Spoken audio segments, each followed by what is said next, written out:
चलो भाई बच्चों ध्यान दीजिए, ठीक है। अब आज क्या है स्पेशल, तो सबसे पहले तो ये तुम सुन लो, जितने भी लोग यहाँ बच्चे बैठे हुए हैं, आप में से ज़्यादातर बच्चे, ठीक है, एग्जाम की प्रिपरेशन तो कर ही रहे हैं, लेकिन समस्या ये है कि एग्जाम की प्रिपरेशन कैसे करनी है, इस चीज़ को लेकर दुविधा में रहते हैं। तो मैं स्पेशली आज तुम्हें एक चीज़ बताना चाह रहा हूँ कि कैसे तैयारी होती है, क्या होता है, कौन कौन सी बुक्स रिक्वायर्ड है। अगर आप वनडे एग्जाम की तैयारी कर रहे हैं, कुल मिलाकर के एक छोटा सा सेमिनार है 10-15 मिनट का, लेकिन इस सेमिनार के बाद जो भी बच्चे मुझे स्पेशली मैसेज डालते हैं कि सर बता दीजिए, आज बहुत ध्यान से सुन लो, ठीक है, मैं नहीं बताऊंगा बाद में, ठीक। अब जैसे भी आप में से कई बच्चे ऐसे होंगे जिन्हें कुछ भी नहीं आता है, तब भी जिन्होंने 2024 का, मैं मजाक नहीं कर रहा हूँ, ये भी भर दिया होगा, क्योंकि मेरे पास एक ऐसे बच्चे का भी फोन आया था, यहाँ से नहीं बताऊंगा, नहीं कहाँ से, नाम नहीं बताऊंगा, कि जो ये मुझसे पूछ रहा था कि सर यूपीएससी का पेपर एडमिट कार्ड कब आएगा और पेपर कब है। अभी बात है 10 दिन पहले की, और यूपीएससी अपने 2 साल के एडवांस में कैलेंडर जारी करके चलती है, यानी उसने अपनी 2025 तक की डेट एडवांस में दे रखी है। अब सबसे बड़ी बात, समस्या एक और है, ये फॉर्म भरने के लिए कोई वेबसाइट होती होगी, ठीक है, आप इसे ना खोल के दुनिया के सारे तमाशे खोल लेते हो, ये भी खोलोगे, इससे भी बात कर लोगे, गूगल पे अनसेंड वेबसाइटों पे भी चले जाओगे, लेकिन मेन ये कभी नहीं देखते हो कि यूपीएससी की वेबसाइट क्या कह रही है या यूपीपीएससी की वेबसाइट क्या कह रही है। सबसे बड़ी दिक्कत बता रहा हूँ, कोई बच्चा नहीं जाता, क्योंकि वहां लिखी होती है अच्छी वाली हिंदी।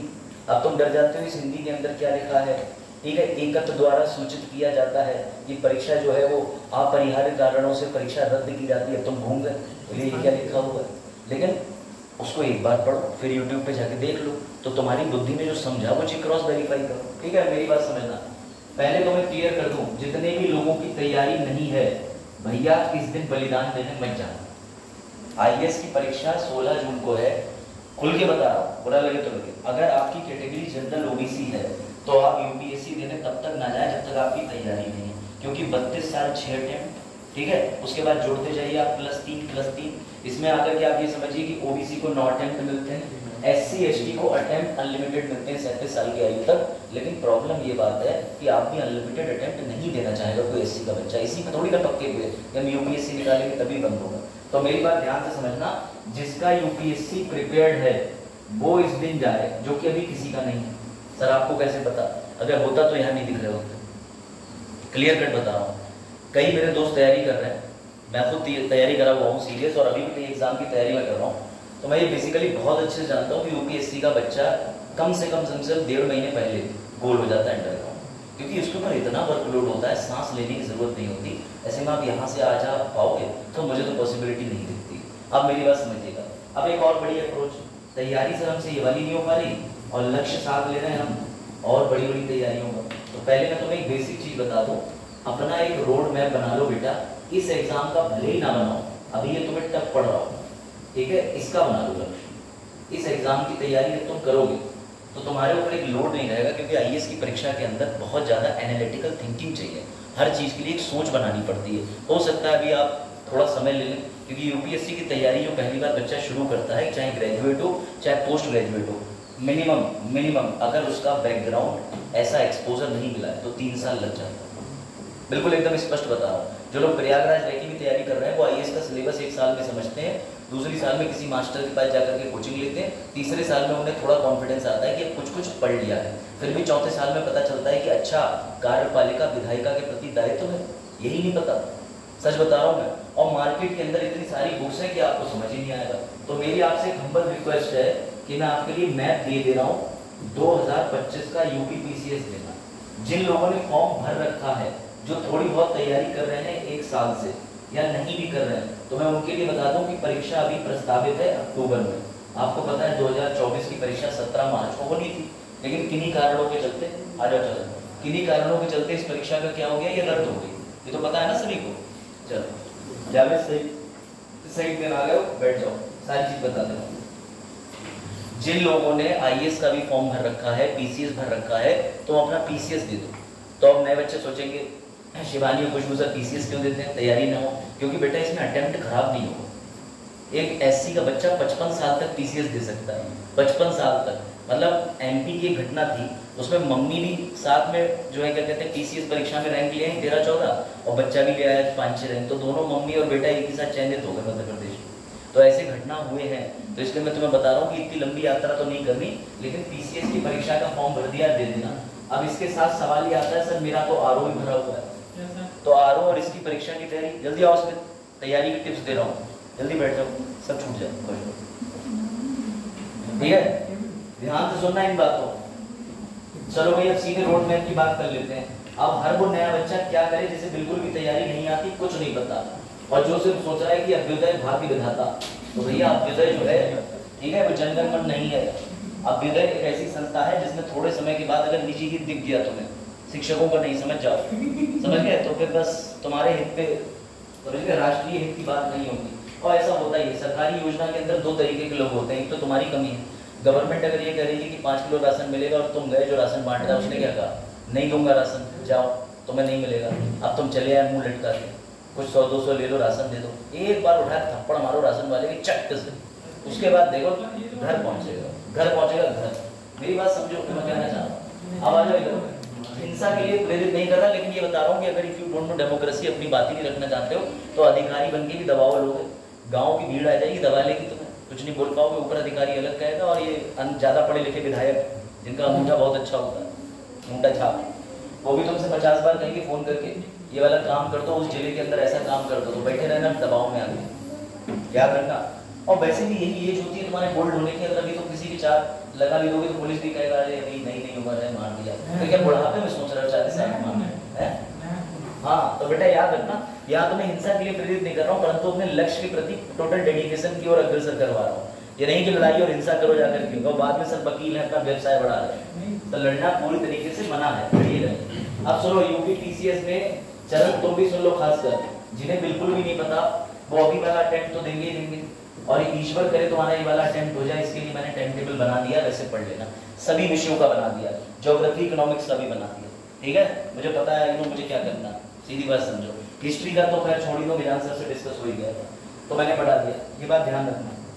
एक बार तुम्हें दिखा देता हूँ, बस ये देखो, मैंने अपने पॉलिटी के सब्जेक्ट का रिवीजन डाल दिया, ये 14 मई की जगह तुम जब से फॉलो करो तब से इंप्लीमेंट कर देना, आ जाओ, ठीक है। ये देखो तुम्हें सारी सब्जेक्ट मिल जाएंगे ऑलमोस्ट, ठीक है, ये रहा हिस्ट्री का, एनवायरनमेंट का, इसके अलावा तुम्हें साइंस एंड टेक का भी मिल जाएगा इसी, लेकिन इस हिसाब से तुम्हें टॉपिक पढ़ने हैं, इसमें सिलेबस की बात नहीं कर रहा हूँ, टॉपिक की बात कर रहा हूँ, ठीक है।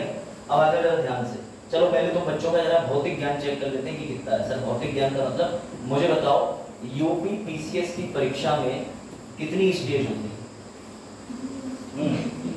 ठीक है, बताओ सर। पहला स्तरीय, दूसरा स्तरीय, तीसरा, इसको सर सभी बच्चे प्यार से बोलते हैं प्रारंभिक परीक्षा, इसको क्या बोलते हैं मुख्य परीक्षा, और इसको क्या बोलते हैं अंत में साक्षात्कार, इंटरव्यू। बेटा बताओ प्रीलिम्स जो है वो कितने नंबर का होता है, कितने क्वेश्चन आते हैं पीसीएस में? हाँ बताओ।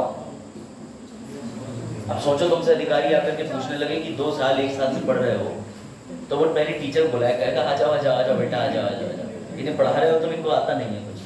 एक्चुअली इस बार जब डेमो होंगे तो मैं बच्चों से ही पूछूंगा, जितने बच्चे बैठे होंगे उनसे ही पूछूंगा कि बेटा आप जिस एग्जाम की तैयारी कर रहे हैं, आप एग्जाम जानते हैं पहले? 400 पार आपकी बात? हाँ अच्छा 400 का होता है बेटा। एक चीज यही समझ लो, 150 क्वेश्चन 200 मार्क्स के। फिर दूसरा होता है सी सेट, कितने नंबर का? 200 मार्क्स का। निगेटिव कितनी होती है? ध्यान से सुनना मेरी बात, आईएएस के पेपर में सेम पैटर्न नहीं होता। यूपीएससी के पेपर के अंदर ये 150 देखने को नहीं मिलते, 100, ये 100 देखने को नहीं मिलते, 80। मेरी बात समझिएगा, यूपीएससी के अंदर चेंज हो जाता है, इसलिए मैं बार बार कह रहा हूँ, फिर से समझ लेना अच्छे से। अगर तुम इस पे फोकस कर रहे हो तो इसमें तुम्हें ज्यादा क्वेश्चन मिल रहे हैं अटेम्प्ट करने का, या ज्यादा चांसेस है कि तुम स्कोर कर लो, सिक्योर कर लो। हेलो ठीक है? अरे क्या हुआ, चल क्या हो गया? इधर इससे अधिकारी बनो। देखो तो बेटा ध्यान देना यूपीएससी में, ठीक है। प्रीलिम समझ लो सभी लोग, मेन समझ लो इंटरव्यू, और जिन बच्चों को नहीं पता तो भैया ये होता है पेपर जीएस का, ये होता है सी सेट का। कितने भैया? 150 और 100 क्वेश्चन। मेरी बात समझ लेना, अभी तक इसमें जनरल वाले जो हैं, क्योंकि मैं हाईएस्ट कट ऑफ की बात करूंगा, अगर तुम 95 से 105 क्वेश्चन ओके कराए तो कोई दिक्कत नहीं, तुम्हें कोई हिलाने वाला नहीं है। अब तो बच्चे 110 115, इसमें जो पुराने हो जाते हैं बुजुर्ग हमारे जैसे और जो चले गए उनके जैसे, तो वो 135 क्वेश्चन कराते हैं। हाँ बुजुर्ग चलते, अरे बुजुर्ग का मतलब कहते हुए एक्सपीरियंस होता है। तो समझिएगा जो एक्सपीरियंस बच्चे होते हैं या एक्सपीरियंस लोग होते हैं, इसलिए मैं कहता हूँ कि सरकार को समय से नौकरी देके बुजुर्गों को आउट कर देना चाहिए, वरना कॉम्पिटिशन हम ही लोग बढ़ा रहे हैं। अब हमारे जैसे और 1500 कहीं निकला है पूरे उत्तर प्रदेश में, तो वो कट ऑफ ले जाएंगे 125 और सीटें बैठ रही है 222 इस बार, तो फिर तो वही वो मेंस देंगे। और फिर मेंस हम लोग कैसे देते हैं, खिचड़ी बन रही है, लग रहे हैं आपस में डिस्कशन करने में, अरे पिछली बार वाले ही तो 4 क्वेश्चन आएंगे, यही होता है ये। इसलिए आप देखना कि जो बच्चे साथ में मेंस देते हैं ना, उनका पूरा ग्रुप ही देता है, मतलब जो थोड़े सीनियर हो जाते हैं 4-5 साल की तैयारी में, वो यही स्थिति हो जाती है। सुनो ध्यान से, अब एक चीज ध्यान देना बेटा, इसको यहाँ से काट दो। अगर तुमने 17 मार्च को पेपर क्वालिफाई कर लिया होता तो फिर इसका वजूद यहीं तक खत्म हो जाता, ये आगे नहीं जाता, क्योंकि बेटा इसका नाम है प्रारंभिक, ये सिर्फ क्वालिफाइंग स्टेज पे होता है। क्वालिफाइंग स्टेज का मतलब ये है कि इतना लंबा सा तुमने देखा होगा, एक रोल नंबर लिखी हुई शीट आ जाती है, उसमें यहाँ से तुम आ गए। अब इस लिस्ट का जो खेल है ये मेन आ जाता है। यहाँ पर अगर आप न्यूनतम 97 नंबर लाएं तो क्या ये नंबर इसमें जुड़ेंगे? नहीं जुड़ेंगे। प्रीलिम्स के मार्क्स जो होते हैं वो बेटा प्रीलिम्स से क्वालिफाई करने के लिए होता है, चाहे वो आईएएस की परीक्षा हो, चाहे वो दुनिया में ज्यादातर कोई भी एग्जाम हो। मुझे नहीं लगता कि प्रीलिम्स क्वालिफाई करने के साथ मेंस में जुड़ते हो, किसी भी तरीके से नहीं जुड़ता। अब आ जाओ मेंस में, चलो जरा मेंस में बताओ कितने पेपर होते हैं और कितने नंबर के होते हैं, ये है तैयारी। हाँ कितने 9, आंसू आ गए। हाँ भैया बताओ, मेंस मुख्य परीक्षा पीसीएस में जो बेटा पेपर होते हैं वो होते हैं 8। कितने नंबर के होते हैं सर? 1500 नंबर के, क्योंकि इसमें शुरू के जो 2 पेपर हैं, बैठ जाओ, शुरू के जो 2 पेपर होते हैं हिंदी का और तुम्हारे निबंध का, वो कितने नंबर के होते हैं? होशियार तो चलो देखो, कौन कौन से सब्जेक्ट है जरा बताना पेपर। हाँ हिंदी, हाँ 4 जीएस, वाह, GS1, GS2, GS3, GS4 और हाँ कोई बस एक बार वैकल्पिक बोल दो, कोई एक बार ये बोल दो सर ज्योग्राफी वैकल्पिक बोल दो एक बार, बस आंसू आ जाए मेरे। बोल मत देना ज्योग्राफी और हिंदी इसमें 2023 में सब खत्म हो चुका है। अब ये बचे 1 2 3 4 5 6 प्लस बेटा उत्तर प्रदेश स्पेशल के 2 पेपर, 5 पेपर नंबर 6 बोला जाता है। कितने हो रहे हैं जुड़ के? और ये जो यूपी स्पेशल के पेपर है, इस पेपर का पैटर्न ये है, 20 क्वेश्चन आते हैं, 10 क्वेश्चन आएंगे कितने नंबर वाले बताओ? 10 नंबर वाले, और बाकी के 10 कितने नंबर के आएंगे? 15 नंबर वाले। ये बता रहा हूं, पेपर ही दिखा रहा हूं। उसके बाद समझिएगा बेटा, यूपी स्पेशल का पेपर डिस्क्रिप्टिव आएगा। कैसा आएगा? डिस्क्रिप्टिव। ये सभी पेपर 200 नंबर के होंगे, बाकी ये जो 2 पेपर होते हैं वो 150 नंबर। ठीक है, अब ये भी समझ लीजिएगा, मैं इसलिए बता रहा हूं।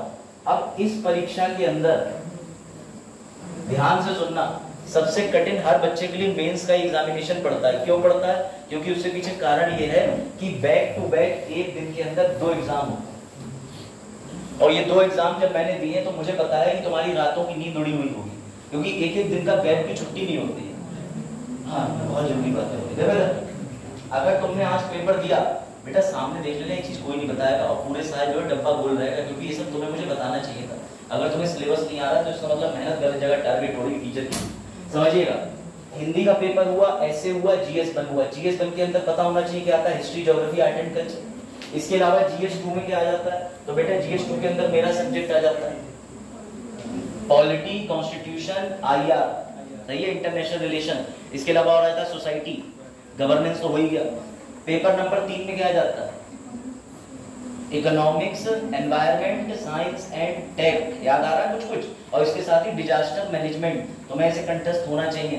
ठीक है, उसके बाद पेपर 4 नीति, एथिक्स देख लो इधर, एथिक्स। और उसके बाद में यूपी स्पेशल के 2 पेपर आते हैं। तो बेटा ये सब बना करके स्कोर क्या होता है? 1500। और सुनो, अभी तक 50-51% पे टॉपर हो जा रहे हैं।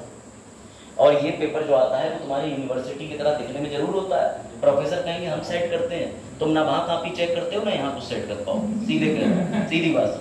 क्योंकि समस्या इस बात की समझिए, मैं यहाँ पर टिप्पणी नहीं कर रहा किसी प्रोफेसर में, लेकिन ये लोग करियर खा जाते हैं। मैंने ऐसे टीचर देखे हैं या ऐसे स्टूडेंट देखे हैं जो GS4 में एकदम बियॉन्ड नंबर लाएंगे, ऑप्शनल में बिल्कुल गिरा देंगे। और कोई ऐसे ऑप्शनल में बहुत ज्यादा ले आएंगे, उसमें नंबर गिरा देंगे। या जो बच्चा जीएस 1 में लगातार 7 मेंस दे रहा है और हर बार जीएस 1 के पेपर में एकदम बढ़िया नंबर ला रहा है 160 160, अब की बार पता नहीं क्या हो जाता है, कॉपी किसी ऐसे प्रोफेसर पर चली जाएगी, उसके नंबर आ जाएंगे 70 55 40, ठीक है।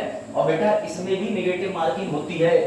अब तुम कहोगे इसमें नेगेटिव मार्किंग सर कैसे होती है, क्योंकि तुम में से कई की आदत है ये कई बना देंगे ये, ठीक है।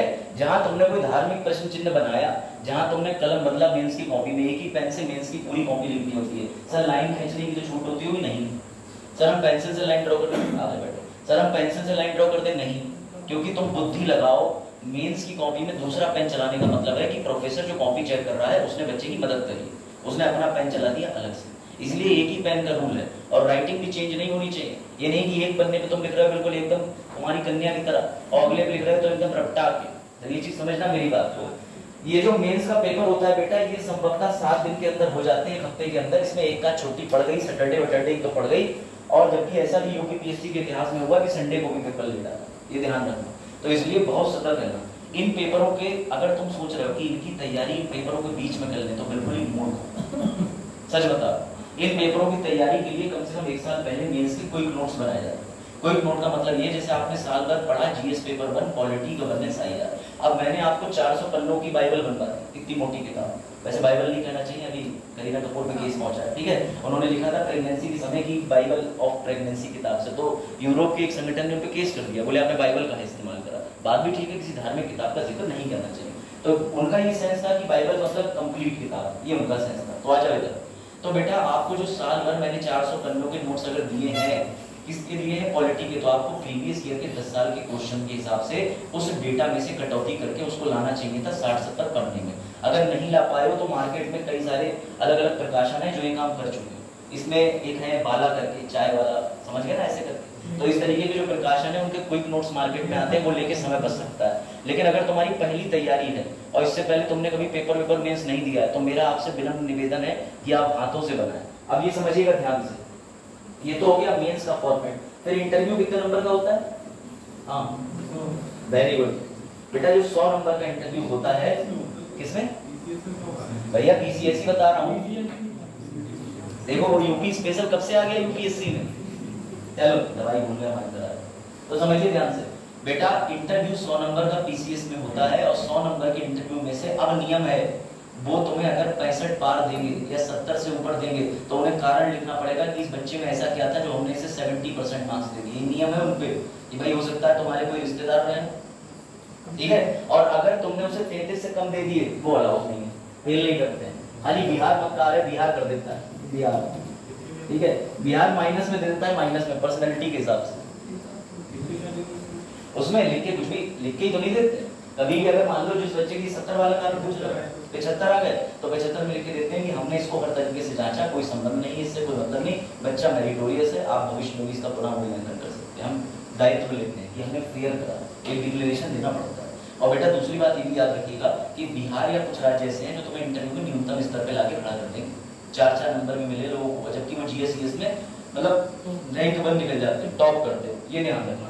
तो ओवरऑल पर्सनैलिटी का ग्रोथ चाहिए होता है। अब ये बात समझ लीजिएगा, अभी बुक्स में बात करता हूँ मैं, एनसीईआरटी की उपलब्धता में प्रीलिम्स की स्टेज को मैं कहता हूँ यूपी के अंदर, खासकर यूपी के अंदर या कोई भी स्टेट पीसीएस रट्टा स्टेट, इसमें कम से कम 70% रट्टा ही आता है। अब तुम ये बताओ, ज्योग्राफी के वही सारे प्रश्न आ रहे हैं, ज्योग्राफी के वही सारे प्रश्न आते हैं, बार बार वही सारे प्रश्न आते हैं कि भैया ये इस जगह के इस इलाके तुम लोग क्या हुआ, इधर देख लो, ये कोई नहीं बताएगा बेटा, 1500 का देते बुक का काम, ठीक है। देखो इधर ये आता हो तो कोई बात नहीं। तो प्रीलिम्स के अंदर याद रखिएगा, प्रीलिम्स में थोड़ा रट्टा आ जाता है, लेकिन कुछ सब्जेक्ट है जिनमें कंसेप्ट चाहिए, पॉलिटी, एनवायरनमेंट तो इसका छोड़ दो। अभी ये इसी पे पूछे कि लैंटिक लोटिक क्या होते हैं, समझ गए, बहते हुए सरित और इस तरीके के। उसके बाद में आ जाओ, एक और सब्जेक्ट चाहिए, इसमें तुम्हें कंसेप्ट चाहिए, पॉलिटी एनवायरनमेंट में हो गया मेन कंसेप्ट। उसके बाद साइंस में थोड़े कंसेप्ट चाहिए, साइंस में ज्यादातर चीजें अगर आपकी कंसेप्ट क्लियर है तो हो जाएगी। अब आओ मेन चीज पे, तैयारी करें कैसे। ये क्लियर हो गया प्रीलिम्स मेंस क्या होता है या नहीं, अभी भी क्लियर हुआ? अब हो ही गया होगा कि सर प्रीलिम्स में 2 पेपर होते हैं, मेंस में 8 पेपर होते हैं, ठीक है, 1 से लेकर 8 तक, टेंटेड टेस्ट और एक इंटरव्यू होता है। बेटा इस पूरी प्रक्रिया में समय कितना लगता है? 8 महीने से 12 महीने का, ये भी ध्यान रखना। इसलिए आपके जो चयनित होते हैं अंत में उसके लिए जो मेरिट बनती है, और अगर 200 सीटें हैं तो उसमें जो हाईएस्ट नंबर लाएगा अपने होम कैडर मिलने के चांस बढ़ जाते हैं।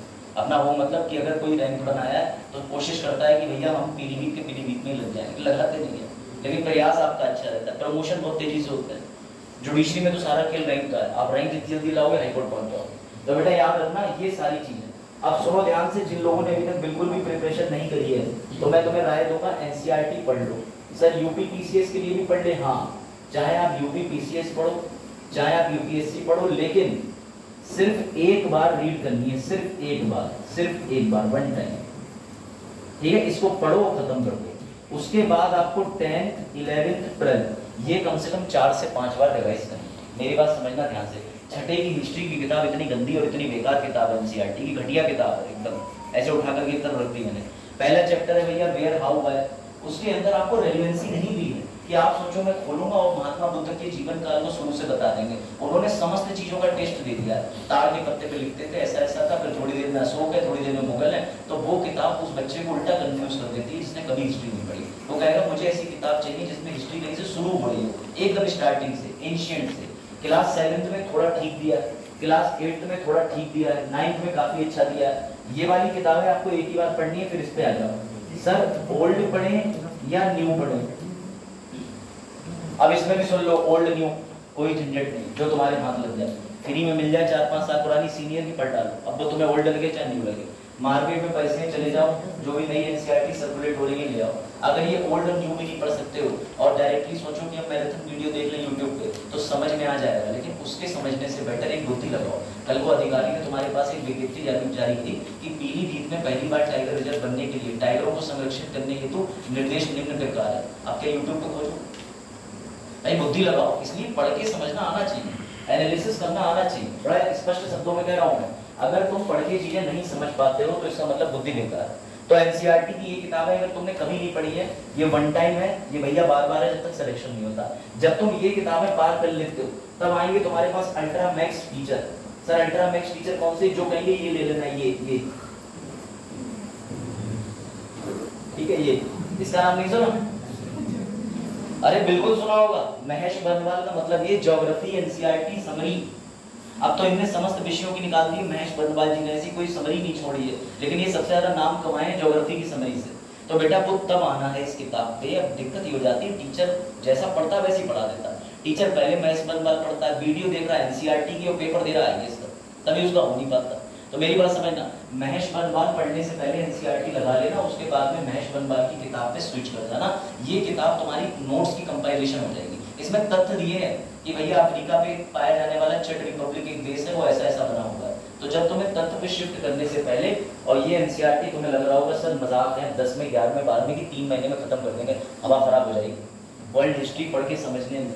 उसके बाद अगर आप कहीं धोखे धाके से निकल गए, इनकी हिस्ट्री की आर.एस. शर्मा, बिपिन चंद्रा ये सब उठा लिया आपने ढंग से, तो फिर आप ये कहोगे इतना ज्यादा डीप कैसे दे दिया। अब इन सबका भी एक तोड़ तुम्हें बता दे रहा हूँ, खासकर पीसीएस के लिए। चलो अब आते हैं अल्ट्रा प्रो मैक्स से भी ऊपर के टीचर, ये लगा लेना, ये घटना चक्र। पहले दिन बच्चे को बीओ का बैच चल रहा, घटना चक्र खुलवा दिया, ठीक है, बीओ का बैच नहीं चल रहा, तो पहले दिन बच्चे के लिए जो बैच चल रहा है उसमें खुलवा दिया, तो घटना चक्र खरीद लो। घटना चक्र भी शॉर्ट नोट की किताब है। मेरी बात समझो, ये सारी जो बुक्स बनी है ये तब उस बच्चे के लिए रिकमेंड करी जाती है जब वो 6 महीने अपना सर दीवार पे मार के परेशान होकर डाउट लेके आ गया। अगर तुम डायरेक्टली इन सब बैचेस पे पहुंच जाओगे, डायरेक्टली तुम घटना चक्र पढ़ोगे, तुम्हें समझ ही नहीं आएगा। घटना चक्र के अंदर तुम पॉलिटी उठा दो, उसमें पहला जो चैप्टर है, उस पहले चैप्टर के अंदर कॉन्स्टिट्यूशनल डेवलपमेंट, यानी भैया कैसे इतिहास विकसित हुआ, ठीक है।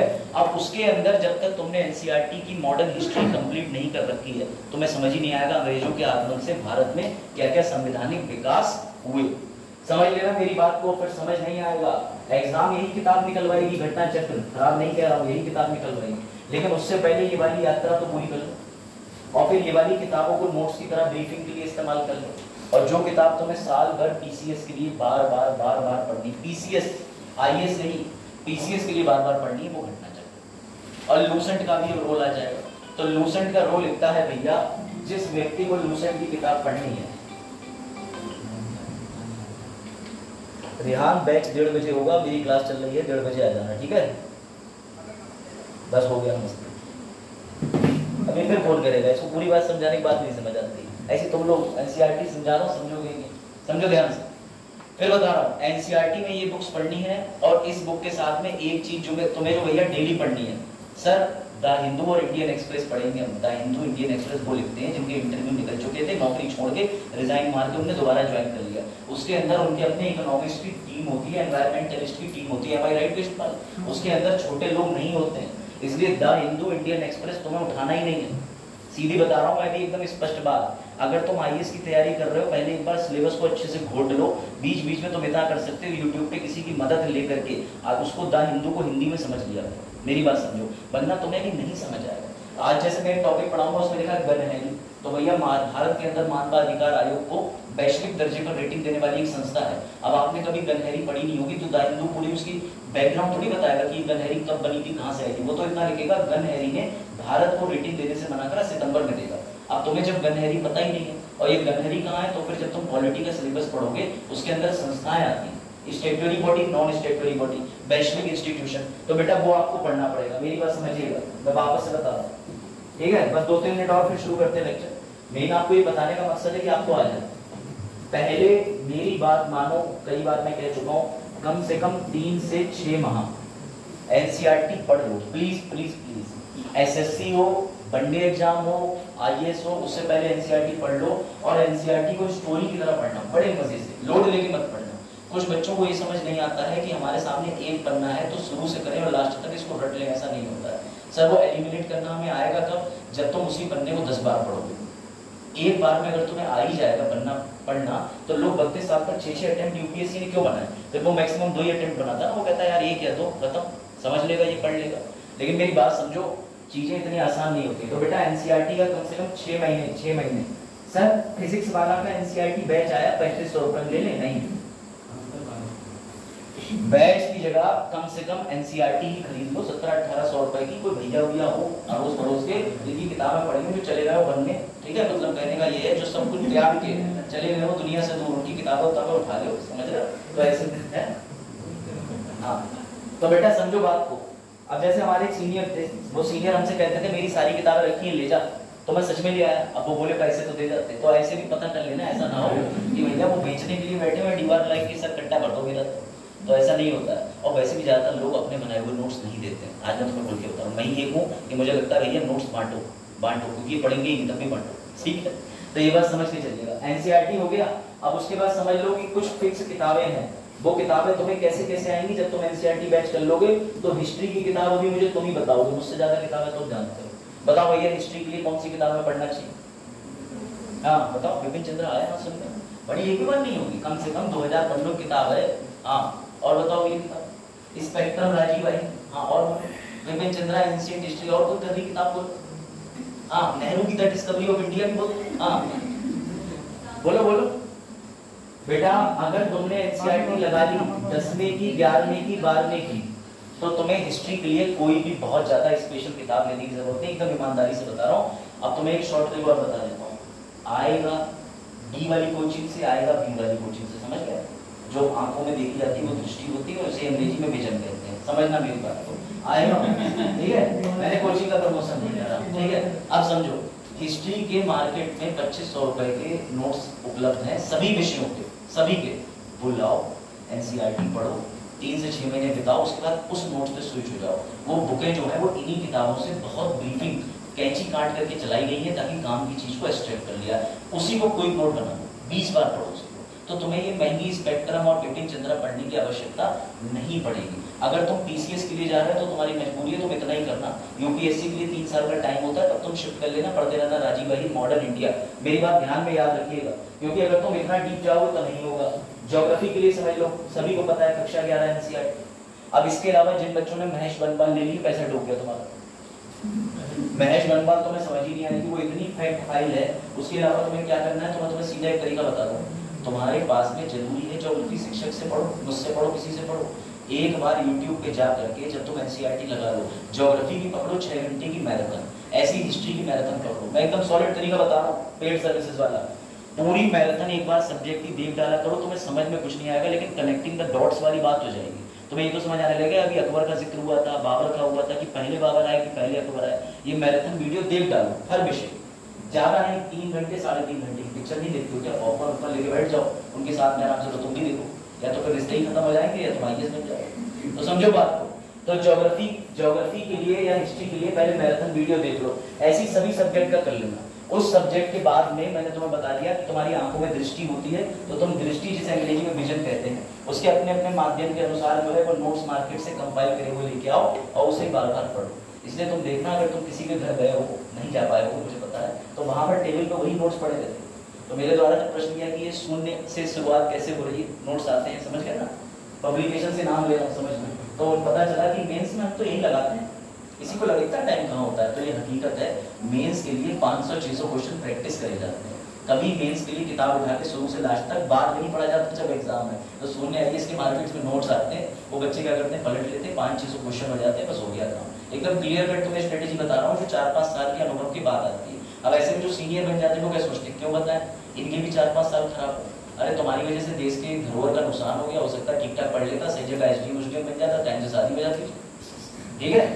तो समझो बेटा, इसी तरह से आपको और विषय पढ़ना है। और मेरे आपसे हम्बल रिक्वेस्ट है कि अभी आपको और लगेगा, डेली 20 मिनट शीशे के सामने खड़े होकर मुझसे बात किया।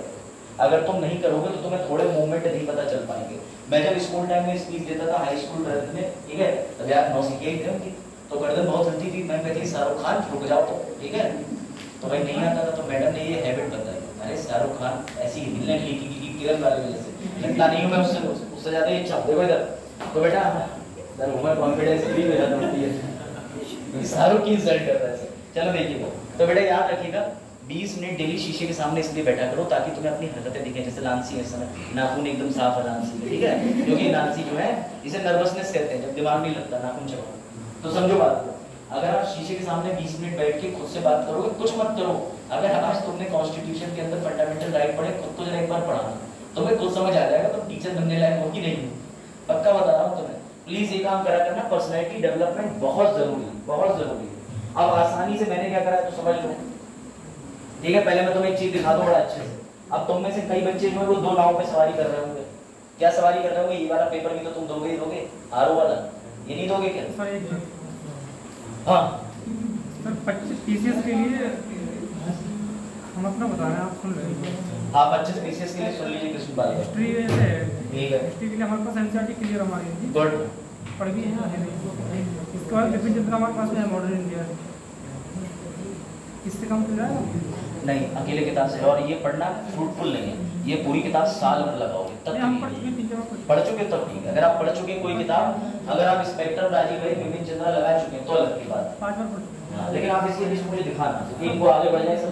आर्ट एंड कल्चर है, art and culture best. Polity के लिए एनसीईआरटी लक्ष्मीकांत है, ठीक है, यही दोनों चाहिए। जागृति के लिए हमारे पास जो एनसीईआरटी है सब क्लियर है। सविंदर सिंह हमारे पास में ठीक है, हिंदी में से बढ़िया नहीं। अब बौद्धिक प्रकाशन भारत का भूगोल में अच्छा हमारे अच्छा है, हो जाएगा। ठीक है। एनवायरनमेंट के लिए बौद्धिक प्रकाशन वही है, इकोनॉमिक्स में एनसीईआरटी हमारे पूरी है, बौद्धिक प्रकाशन का हमारे पास ठीक है। करंट में दृष्टि हो गया, दृष्टि के और एथिक्स में हमारे पास ठीक। इसकी जगह मैं कुछ बताऊंगा, लेक्चर्स की पूरी। अब एक चीज ध्यान से सुन लेना, अब पानी ले जल्दी जाओ। सी साइड के लिए भी तुम्हें एक बात गाइड कर दे रहा हूँ बहुत अच्छे से, अभी देख लेना जाकर। एक साल है इंटरनेट पे, तुम्हारी सी साइड टीचर मुझे कोई आपत्ति नहीं करने में, क्योंकि पेड जब चीज देखते हो, मधुकर कोटविया सर, फिर से मैं कोट कर रहा हूँ, मधुकर कोटविया सर की प्लेलिस्ट है सी साइड की, जिन्हें 2025 में देना है, चाहे आईएएस का हो चाहे पीसीएस का हो। बेटा मधुकर कोटविया सर की प्लेलिस्ट लगा लो, फ्री ऑफ कॉस्ट यूट्यूब पर पढ़ी हुई, डेली एक वीडियो देख लिया करो। उनसे गजब हिंदी का टीचर, वो अकेले ऐसे आदमी जो 28 विषय पढ़ाते हैं इंटरनेट और सब में, और सबसे ज्यादा देखे जाने वाले टीचर, अकेला आदमी 28 विषय।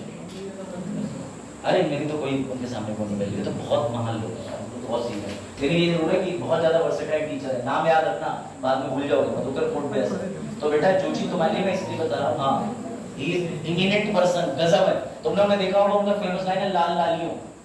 अब आया कुछ याद, अगर आपने इंटरनेट पर उनको नहीं देखा है, ठीक है।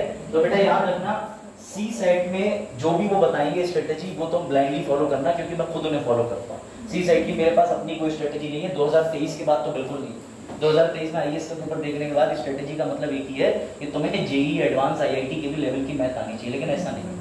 अभी इस बार जो 16 जून को पेपर आएगा वो डिसाइड करेगा कि यूपीएससी ने परंपरा सेट कर ली है इतने कठिन सी सेट की, या इस बार ब्रेकिंग द बैरियर्स वाली बात हो गई। ठीक है, यूपी पीसीएस के अंदर मैं तुम्हें बता रहा हूँ, किरण प्रकाशन की ले लो, घटना चक्र की सी सेट आती है, नहीं तो लूसेंट प्रकाशन की आती है, ले लो काम हो जाएगा। दिशा निर्देश वाले आते हैं, कॉम्प्रिहेंशन आती है, थोड़े बहुत हिंदी की चीजें आती हैं, आपको पता है अरिथमेटिक चीजें आती हैं, तो ये आप कर ले जाओगे। सी सेट के अंदर 100 में से आपको वहां तक कितने क्वेश्चन करने, तो भैया 33% स्कोर चाहिए, आप अपना आराम से स्कोर ले आओ। तो इस स्ट्रेटेजी के लिए जो मैंने बोला है, इसके लिए मैंने तुम्हारे एक काम कर दिया। अब तुम्हें समस्या ये आती है कि सर हमारे पास 2024-25 का कोई प्लान नहीं है, तो बेटा सुन लो ध्यान से। बनाया तो मैंने 14 तारीख से था, लेकिन डिले कर दिया क्योंकि इंटर बजट पढ़ाना था। किस दिन कौन सा टॉपिक पढ़ना है सभी विषयों का, ये टाइम टेबल है, सामने देखिए। इस टाइम टेबल का मतलब ये है कि सर अभी अक्टूबर में पीसीएस लगा है, मुझे नहीं पता आज मैं कौन से विषय पहले उठाऊं, कौन सा विषय बाद में उठाऊं, आरओ भी देना चाह रहा हूं, उत्तराखंड पीसीएस भी देना चाह रहा हूं। तो बेटा तुम्हारे लिए ये रहा स्लॉट। मान लो आज 17 तारीख है, तो तुम आज पंचायती राज से शुरू कर दो। आज तुम्हें कौन सा टॉपिक पढ़ना है, पंचायती राज। सेकंड स्लॉट का मतलब ये है कि पूरे दिन के अंदर मैंने तो 10 घंटे का टाइम टेबल बनाया है, अभी अगर तुम 10 घंटे डिवोटेड नहीं कर पाओगे तो तुम्हारी तैयारी नहीं हो पाई, क्योंकि अभी तुम्हें 21, 22, 23 साल की उम्र में ऐसा कौन सा काम है कि 10 घंटे नहीं कर पा रहे। भाई घर वाले तो कहते नहीं होंगे कमाने चले जाओ, अगर कहते भी होंगे तो पढ़ाई के साथ कुछ चीजें मैनेज करनी पड़ती है। मत सो, 2-3 महीने की बात है, साइकोलॉजी ज्यादा चेंज नहीं आएगा। उसके बाद सेंट्रल मिनिस्टर की लिस्ट पढ़नी है, एग्जीक्यूटिव पढ़नी है, क्या होते हैं, करंट अफेयर डेली पढ़ना है। ऐसे करते करते तुम्हारा देखो ये नीचे आ जाएगा हिस्ट्री। 19 तारीख को तुम्हें पहला चैप्टर खुद से कवर करना है। सर बुक कौन सी रहेगी, तो बेटा बुक जिसके पास है वो घटना चक्र पढ़ लो, नहीं है तो क्लियर कट सुनो। यूट्यूब पे कोई वीडियो उठाओ 1857 की, सबसे कम मिनट की, और फिर एमसीक्यू खोल लो गूगल पे क्लिक करके, 1857 के एमसीक्यू लगा डालो, 150-200 एमसीक्यू, तुमसे ज्यादा कोई नहीं जान पाएगा। अगर बुक भी नहीं है, पैसे भी नहीं है, परंतु रिचार्ज के पैसे उपलब्ध है, तब बता रहा हूँ। ठीक है, उसके अलावा ये हो गया। इसमें सिलेबस में अब तक जितने टॉपिक आए मैंने सारे लिख दिए कि हड़प्पन सिविलाइजेशन के क्वेश्चन आए हैं, तो ये भी डाल दिया है। इस तरीके से ज्योग्राफी के अंदर लेक्स आते हैं, रिवर्स आते हैं, प्लेट्यूज आते हैं, माउंटेन्स आते हैं, सब लिख दिए मैंने। एनवायरनमेंट में क्या क्या आता है, सभी विषयों का मैंने बना लिया है। मैंने प्रमाणिकता ऐसे ले ली है कि मिजान सर की फैकल्टी है, उनके इंस्टीट्यूट में अलग अलग, तो उन फैकल्टीज के पास में टाइम टेबल भेज के ये कह दिया कि देखो इसमें पीसीएस का कोई टॉपिक छूट तो नहीं गया, तो बेटा उन लोगों ने कंफर्म कर दिया कि सारी चीजें कवर है। समझ गया, वो भी अपने संस्था में इसको लेके जाएंगे। तो ये ध्यान रखिएगा, आपके जो जो टॉपिक है आपको किस किस दिन पढ़ने हैं, ये मैंने सारे बना दिए। और ये रहा बैकलॉग। अब बैकलॉग का मतलब ये होता है कि तुम ऊपर के स्लॉट में से कहीं रिश्तेदारी या शादी ब्याह में चले जाओ, तो तुम्हारी रिश्तेदारी शादी ब्याह में जाना बहुत जरूरी भी होता है, तो बेटा छूट जाएगा, उसको बैकलॉग में पूरा कर लेना। देखो तुम्हारी 27 तारीख से तुम घर पे खुद पढ़ रहे होगे, खुद अपने आप। घटना चक्र की किताब में तो तुम्हें सारे टॉपिक यथावत मिल जाएंगे। जैसे इंडियन मानसून है, ठीक है, तो मानसून पढ़ लिया, मानसून के सवाल आने ही आने, हर बार आते हैं मानसून के सवाल। इसके अलावा आप ये देखो भारत की नदियां, नदियों में तो ट्रिब्यूटरी पूछता ही पूछता है कहाँ से, नदियां मिलान में आ जाती हैं। इसके अलावा क्या आ जाता है, मिनरल, खनिज। आपको पता है कि मिनरल की रिपोर्ट भी आती है, मिनरल का सर्वे होता है, मिनरल की रिपोर्ट आती है बेटा। इसके अलावा एनवायरनमेंट में कौन कौन से अधिनियम है, कौन कौन सी प्रजाति विलुप्ति की कगार पे है। इसके अलावा मैपिंग बेस्ड क्वेश्चन आते हैं। तो मैंने तुम्हारे लिए जो टाइम टेबल बनाया है, लेकिन ये याद रखना 10 घंटे 30 मिनट के हिसाब से बनेगा। ये कम से कम तुम्हें इतनी देर तो पढ़ना ही पढ़ना पड़ेगा। अरे वो इनकी ऐप का है भैया, पीडीएफ में का पैसा मांगे, ठीक है, ये ध्यान रखना। ये देखो तुम्हारे स्लॉट ये बने, अगर तुम 9 बजे से भी घर पे बैठ के पढ़ रहे हो और कोचिंग 1 जुलाई को शुरू होगी और 1 जुलाई होते होते 7-8 आ जाएगी, तो मैंने ये टाइम बनाया, तो अपने हिसाब से इसे एडजस्ट कर लो। ठीक है, जैसे 9 से 10:30 का पहला स्लॉट है 1.5 घंटे का, इसके अंदर तुमने आज उठा लिया पंचायती राज, पढ़ डाला। उसके बाद 10 मिनट का ब्रेक लो। सर इतना पढ़ने के बाद इतना कम ब्रेक, तुम्हारी बुद्धि काम करने लगेगी, जैसा ढालोगे खुद को, बैठने की आदत डालो। और अभी अगर बैठने की प्रैक्टिस नहीं है तो बेटा कुर्सी पे बैठो, मोबाइल दूर रख देना, मोबाइल एयरप्लेन मोड पे डाल के अलग रख देना, आदत छूटनी चाहिए मोबाइल की। अब मोबाइल से ही सर पढ़े तो भी बेटा उसे कॉलिंग जो है वो पीछे डीएनडी लगा देना, डू नॉट डिस्टर्ब, नोटिफिकेशन भी नहीं आएगा।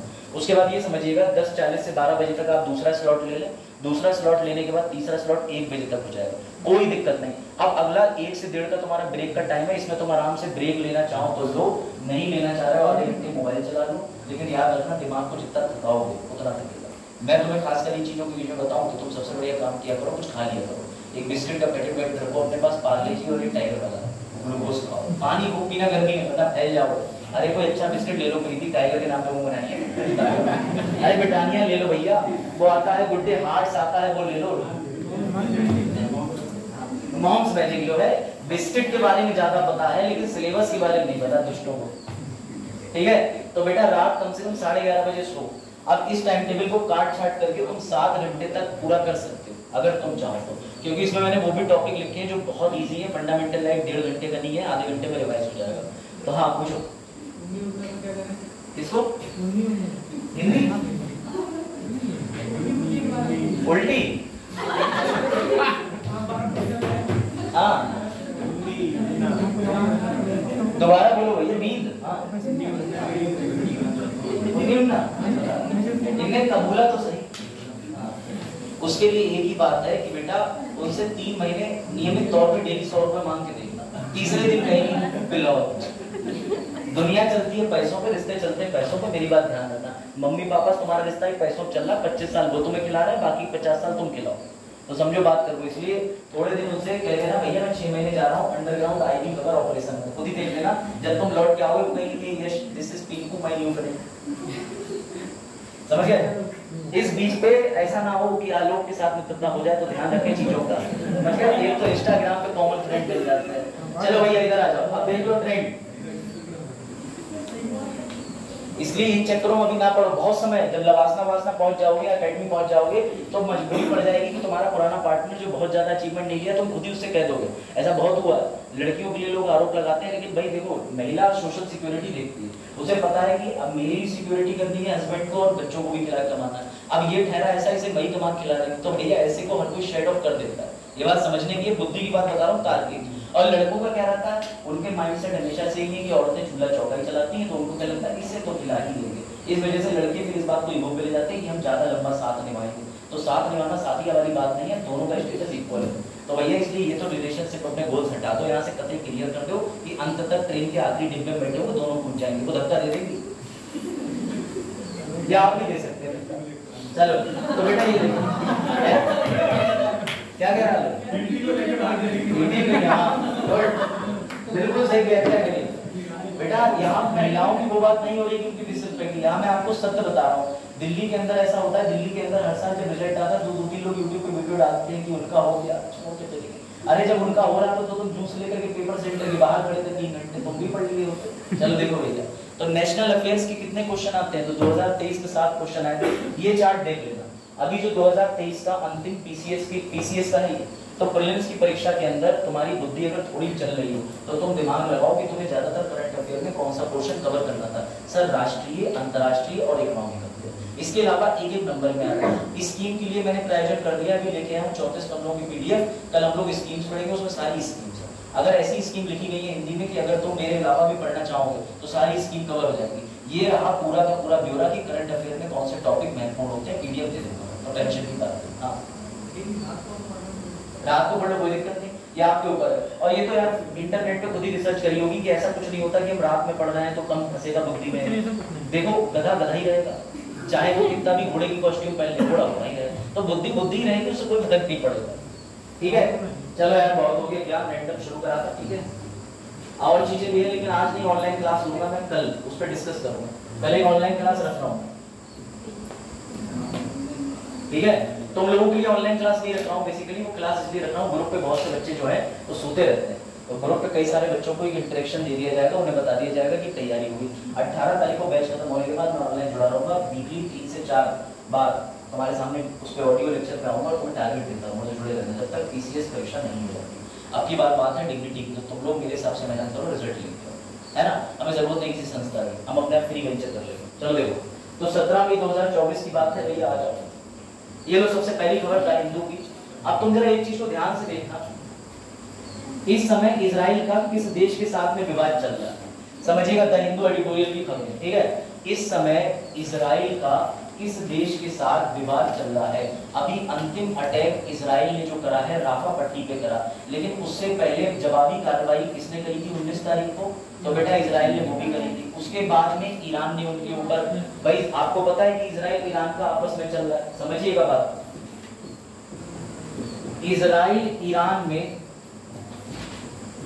जरा अच्छे से बताओ इजराइल के साथ कौन सा देश खड़ा था। वेरी गुड, कौन खड़ा है, यूएसए।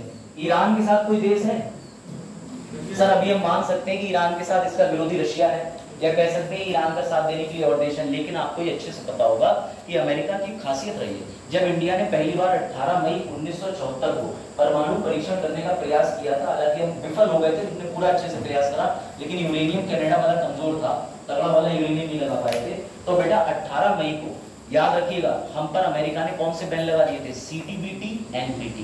क्यों लगा दिए थे? ना हम परमाणु बेच सकते, रख सकते, प्रयोग कर सकते, ना ही किसी से खरीद सकते, ये बात समझिएगा। तो ऐसे सैंक्शन तुम्हें नहीं लगता यूएसए ने लगाए हो? बेटा यूएसए इजराइल का साथी है, इसने जितने भी सैंक्शन लगा रखे हैं, ये रहा यहाँ पर ईरान, इसने ईरान पे सैंक्शन लगाए।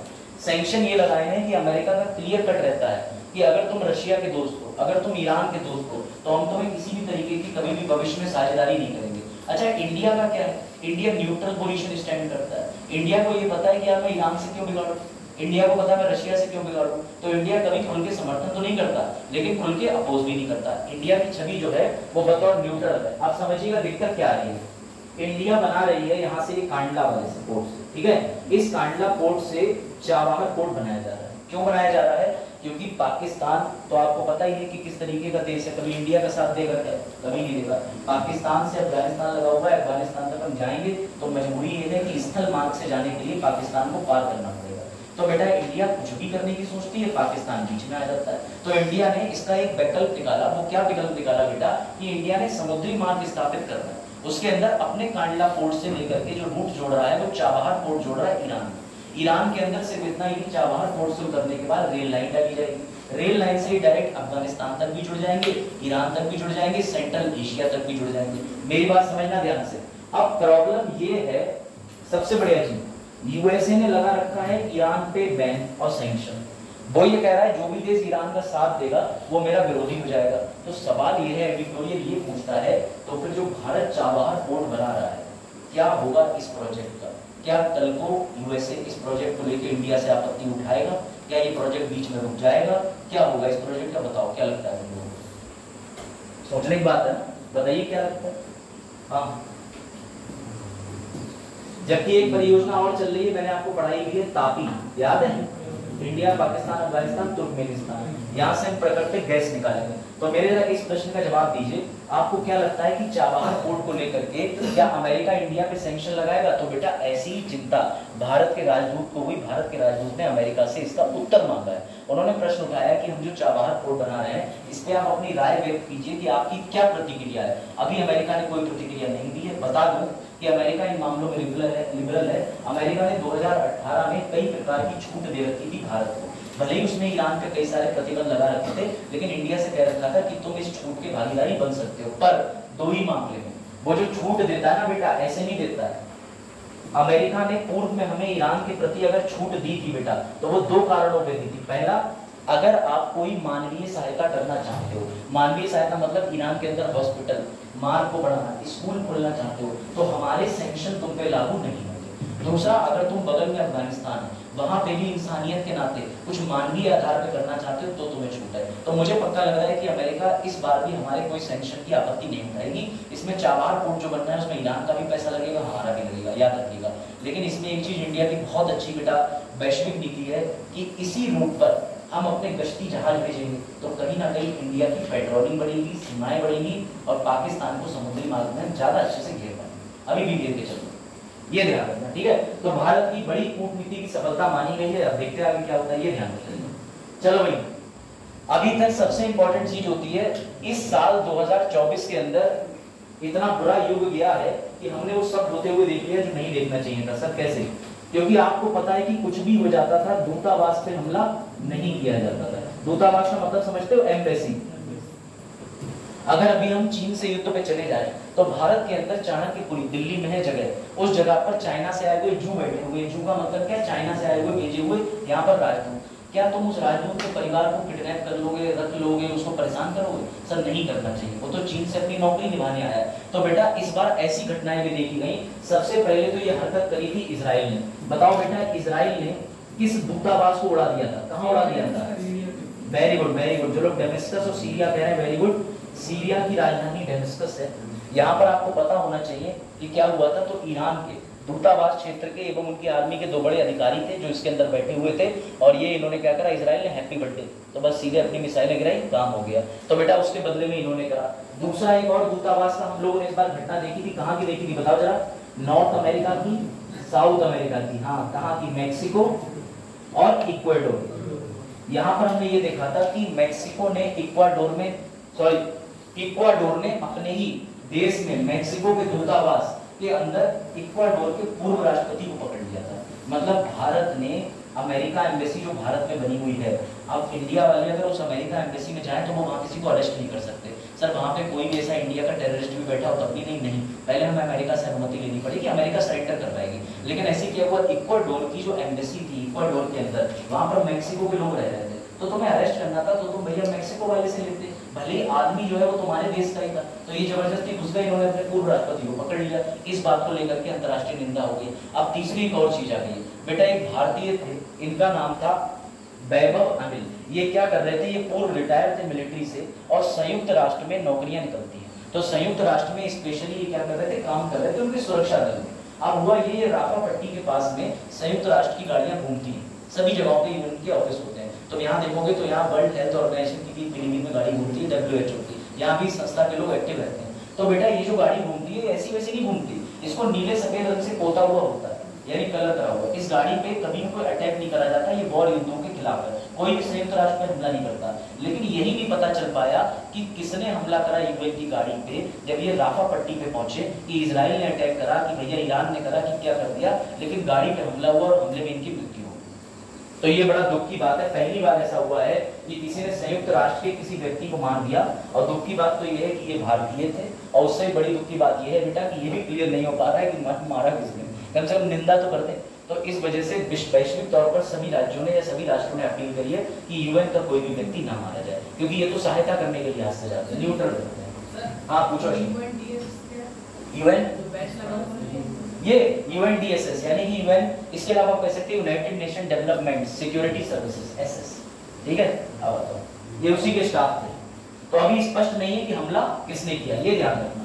अब इसके बारे में इनका एडिटोरियल होगा, ये बेटा इंडिया ने क्या करा है समझिएगा, नासा और इंडिया को बड़ा दिक्कत हो रही है। दिक्कत ऐसे हो रही थी कि टेक्टोनिक प्लेटें, समझते हो टेक्टोनिक प्लेटें मतलब भैया जिसकी वजह से भूकंप आ रहा है, जिसकी वजह से हिमालय की लंबाई बढ़ रही है। प्लेट विवर्तीकरण सिद्धांत आपने पढ़ा होगा ज्योग्राफी के अंदर। तो बेटा जब आपस में 2 प्लेटें टकराती हैं तो आपको पता है कि उनमें क्या होता है, तीव्र कंपन आता है जिसकी वजह से भूकंप आता है। एवं प्लेटें एक दूसरे तो आपको पता है कि वो नीचे डूब जाती है, तो उसी की वजह से वोल्केनो भी राइज हो जाते हैं। समझिएगा इंडिया के और नासा के साइंटिस्टों ने मिलकर, यानी अमेरिका और इंडिया ने एक काम करा, उसने एक नया उपग्रह, यानी उपग्रह माने सैटेलाइट बनाया है, उसका नाम है बेटा निसार। क्या नाम है? निसार। निसार की फुल फॉर्म लिख लीजिए फटाफट। निसार की फुल फॉर्म बड़े एग्जाम में तो मिलेगी, लेकिन पीसीएस के लिहाज से प्रश्न बड़ा इंपॉर्टेंट है, ये लिख लीजिए NISAR।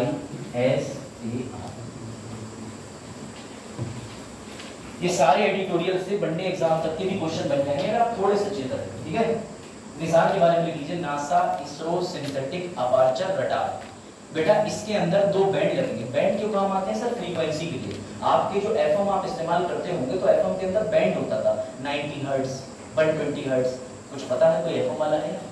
अरे होंगे भाई एफएम वाले। वेरी गुड वेरी गुड, लड़का है बढ़िया, ठीक। तो समझो बात, जो बैंड होते हैं ना, ये बैंड होते हैं जो फ्रीक्वेंसी पकड़ लेते हैं। तुम्हारी टीवी जो है, टीवी घर पे सेटअप बॉक्स, उसमें भी बैंड होते हैं। तुम्हारे घर पे मॉडर्न लगा है जो इंटरनेट चला रहा है, उसमें भी बैंड होते हैं। तुम्हारे बाल है सर पे, उसमें भी बैंड होते हैं। नहीं, वो वाले रबड़ बैंड नहीं, यहाँ अलग बैंड है, टेक्निकल समझो। समझिएगा इस उपग्रह में 2 बैंड लगाए जा रहे हैं। एक लग रहा है S बैंड, एक लग रहा है L बैंड। S बैंड को ऐसे याद रखना, सस्ता बैंड कौन बना रहा है? इंडिया। S बैंड कौन बना रहा है? सस्ता बैंड कौन बना रहा है? इंडिया। L बैंड कौन बना रहा है? अमेरिका। तो बेटा 14 से 15 दिन के अंदर निसार उपग्रह पृथ्वी की परिक्रमा करके कहाँ कितने ज्वालामुखी हैं, कहाँ कितने हिमखंड हैं, कहाँ जलवायु परिवर्तन हुआ, कहाँ भूकंप आने के चांसेस हैं, ये पूरा रीड कर लेगा 14 से 15 दिन के अंदर। यानी ये पृथ्वी के चक्कर मारेगा महीने में 2 बार और पूरी रिपोर्ट बना करके इंडिया और नासा को भेज देगा। उपलब्धि है तो भैया ये बहुत बड़ी उपलब्धि है। इसी का नाम है निसार। क्या नाम है इसका? निसार। याद रखिए ठीक है। बस अभी हम इसको लागू इसलिए नहीं कर पाए हैं क्योंकि अमेरिका की वजह से नासा की तरफ से थोड़ा सा डिले हो गया है। वो जो एल बैंड बना रहे हैं उन्हें थोड़ा और समय चाहिए, इस वजह से निसार को भी हमने लॉन्च नहीं करा है। अभी 2-4-10 दिन 15 दिन में खबर आ जाएगी कि निसार को लॉन्च किया गया इस जगह, ठीक है। तो याद रखना निसार के मामले में टेक्टोनिक गतिविधियां, बर्फ, पानी आदि हर तरीके से एनवायरमेंट पर नजर रखेगी, ठीक है। अब आ जाओ इनके ऊपर। किसी को पता है कि 2018 के अंदर बेटा भीमा कोरेगांव मामला क्या था? किसी को नहीं पता होगा, पता है किसी को? दलितों का ऊंची जाति के लोगों से एक स्थायी विवाद होता है, उस विवाद में ये होता है कई सारे दलित मारे जाते हैं, मतलब एक हिंसा फैल जाती है। तो बेटा इस हिंसा के अंदर क्या हुआ, उस समय कोई कैमरा तो होता नहीं है वहां पे, हिंसा में ज्यादातर जगहों पे कैमरा ही पहले फोड़ देते हैं, तो इस जगह पे तो कैमरा भी नहीं था। महाराष्ट्र के थोड़े आउटर की बात है। इस हिंसा में हुआ ये कि पुलिस को एक मौका मिल गया, पता नहीं पुलिस के दिमाग में क्या आई, लेकिन पुलिस ने इस हिंसा का जिम्मेदार बड़े बड़े ऐसे लोगों को माना जो एक्टिविस्ट थे। एक्टिविस्ट मतलब जो समाज में सक्रिय होते हैं, क्योंकि कई सारे लोग दलितों की या फिर शेड्यूल ट्राइब के ऊपर हमेशा लेख लिखते हैं कि ताकि इन लोगों का संरक्षण करो, इनको समाज में बेहतर परिस्थितियां दो। तो पुलिस ने उस केस के चलते बेटा कई सारे लोगों को उठा लिया, जिसमें से एक ये भी थे गौतम नवलखा जी। लेकिन मजाक की बात समझो, 2018 का मामला है, पुलिस को चार्जशीट फाइल कर देनी चाहिए कितने दिन में, 60 दिन, 90 दिन, 1 साल, 1.5 साल। बेटा पुलिस ने चार्जशीट ही अभी तक फाइल नहीं करी, और इसके चलते कोर्ट में जब इन्होंने अपनी बेल के लिए अर्जी लगाई तो कोर्ट ने कहा कि बताओ भाई, जो जांच एजेंसी है नेशनल इन्वेस्टिगेटिंग एजेंसी NIA जांच कर रहे थे, तो NIA से पूछा कि ये बताओ इनको क्यों ना छोड़े।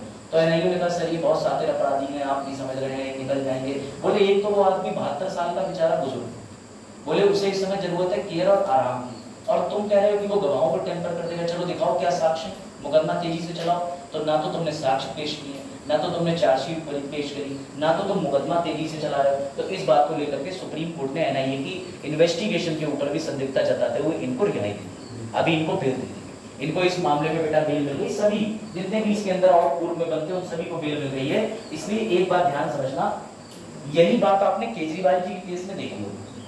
केजरीवाल जी CM थे, मीडिया का दबाव था, लोग उनके लिए दुआएं कर रहे थे, जेल के बाहर हजारों की तादाद थी, तो उनका मामला कितनी जल्दी गए, कितनी जल्दी छूटे, 50 दिन के अंदर, आपने देखा। लेकिन ये आदमी 6-7 साल काट चुका था। तो बेटा पब्लिक इमेज बड़ा मैटर करती है, बात समझना। केजरीवाल जी का भी तो मामला यही है कि ED से पूछा गया कि भैया तुम कह रहे हो इन्होंने 100 करोड़ 1000 करोड़ जितने का घोटाला करा, लाओ साक्ष्य तो दे दो। और फिर तुम्हारे पास 2 साल 3-4 साल 4 से मतलब 4 साल हो गए, तुम्हारे पास साक्षी नहीं कि तुम ये मामला 18 में डिस्कस हुआ, 20 में नीति बनी, 22 में लागू करी, उसके बाद 2024 चल रहा है, कहाँ है मामला? तो बेटा याद रखना, इन्हीं चीजों के साक्ष्य के अभाव में न्यायालय जमानत दे देता है। अब इस पर एक प्रश्न उठता है जो कि भारत की न्याय व्यवस्था पे टिप्पणी करता है कि भारत में न्याय व्यवस्था सबसे ज्यादा एकदम सुस्त चलती है, बहुत ही ज्यादा। अगर आज आपको कोई मुचलके पे जमानत लेनी हो जो कि 10 मिनट का काम नहीं है, तो वो वकील साहब दोपहर में आपको बुलाएंगे और रात में छोड़ेंगे, या फिर सुबह बुलाएंगे 10 बजे और शाम में, क्योंकि उन्हें आधे से ज्यादा वकीलों को तो प्रोसीजर ही नहीं पता कि मुचलका भरा कैसे जाता है। ये भी तो क्योंकि आप घर पे खाली बैठे थे, किसी ने कहा LLB कर लो, आप घर पे खाली बैठे थे, किसी का B.Ed कर लो, बोले खाली पद में यही डिग्रियां हैं, BBA भी एक ऐसी डिग्री है, MBA भी एक ऐसी डिग्री है। इसलिए मैं बता रहा हूँ, सच बता रहा हूँ, आपको मजाक नहीं कर रहा हूँ, B.Ed भी ऐसी डिग्री बनाई दी है सरकार ने। अब समझिएगा ध्यान से। तो उसके तहत क्या है, भारत में यहाँ पर भारत में एक टिप्पणी है कि प्रक्रिया ही दंड का उदाहरण है, यानी जुडिशियल प्रोसेस इतना ज्यादा सुस्त है कि बेटा इस प्रोसेस के चलते चलते ही व्यक्ति को सजा ही लगने लगती है। 6 साल के अंदर 7 साल के अंदर केस ही नहीं सुना जा रहा अगले का, तो फिर ये सजा ही नहीं है उसके लिए।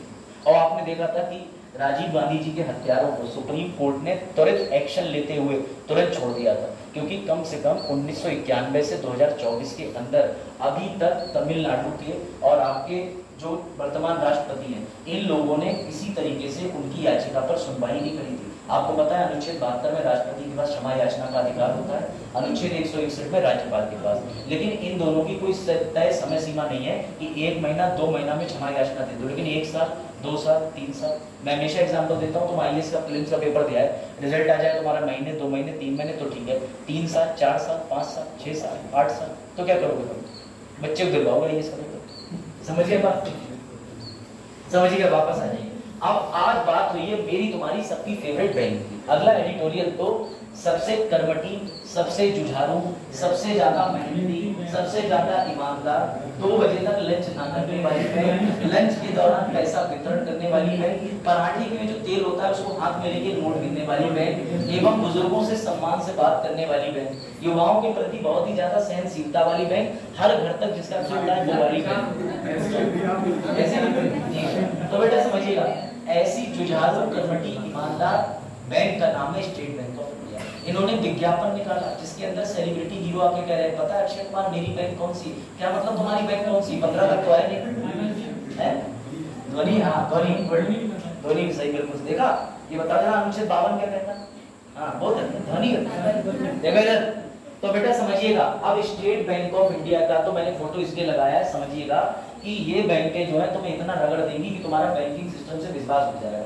तुम, हाँ बेटा, गवर्नमेंट को जान पूछ के फॉर्म के अंदर ऑनलाइन पेमेंट व्यवस्था करनी पड़ी। शायद तुम लोगों ने वो वाले फॉर्म ना भरे हो जो हमने भरे हैं, कि पहले बैंक में जाके चालान से ही फीस भरी जाती थी, ऑनलाइन फीस भरने का कोई सिस्टम नहीं होता। अभी भी कई जगह भरी होगी ना, एमएससी में, तभी बता रहा हूँ। आपने अगर कोई भी डिमांड ड्राफ्ट बना करके यूनिवर्सिटी में जमा करना है तो भी अभी भी ऑनलाइन बैंकिंग के साथ में एक ऑप्शन होता है ऑफलाइन चालान का। अगर तुम अपना टीसीएस का फॉर्म भरते हो, उस चालान पे एंट्री मार दोगे तो एक बड़ा सा चालान निकलेगा जिसमें 50 रुपए एक्स्ट्रा जाएंगे, जाओ शाखा में जमा करो।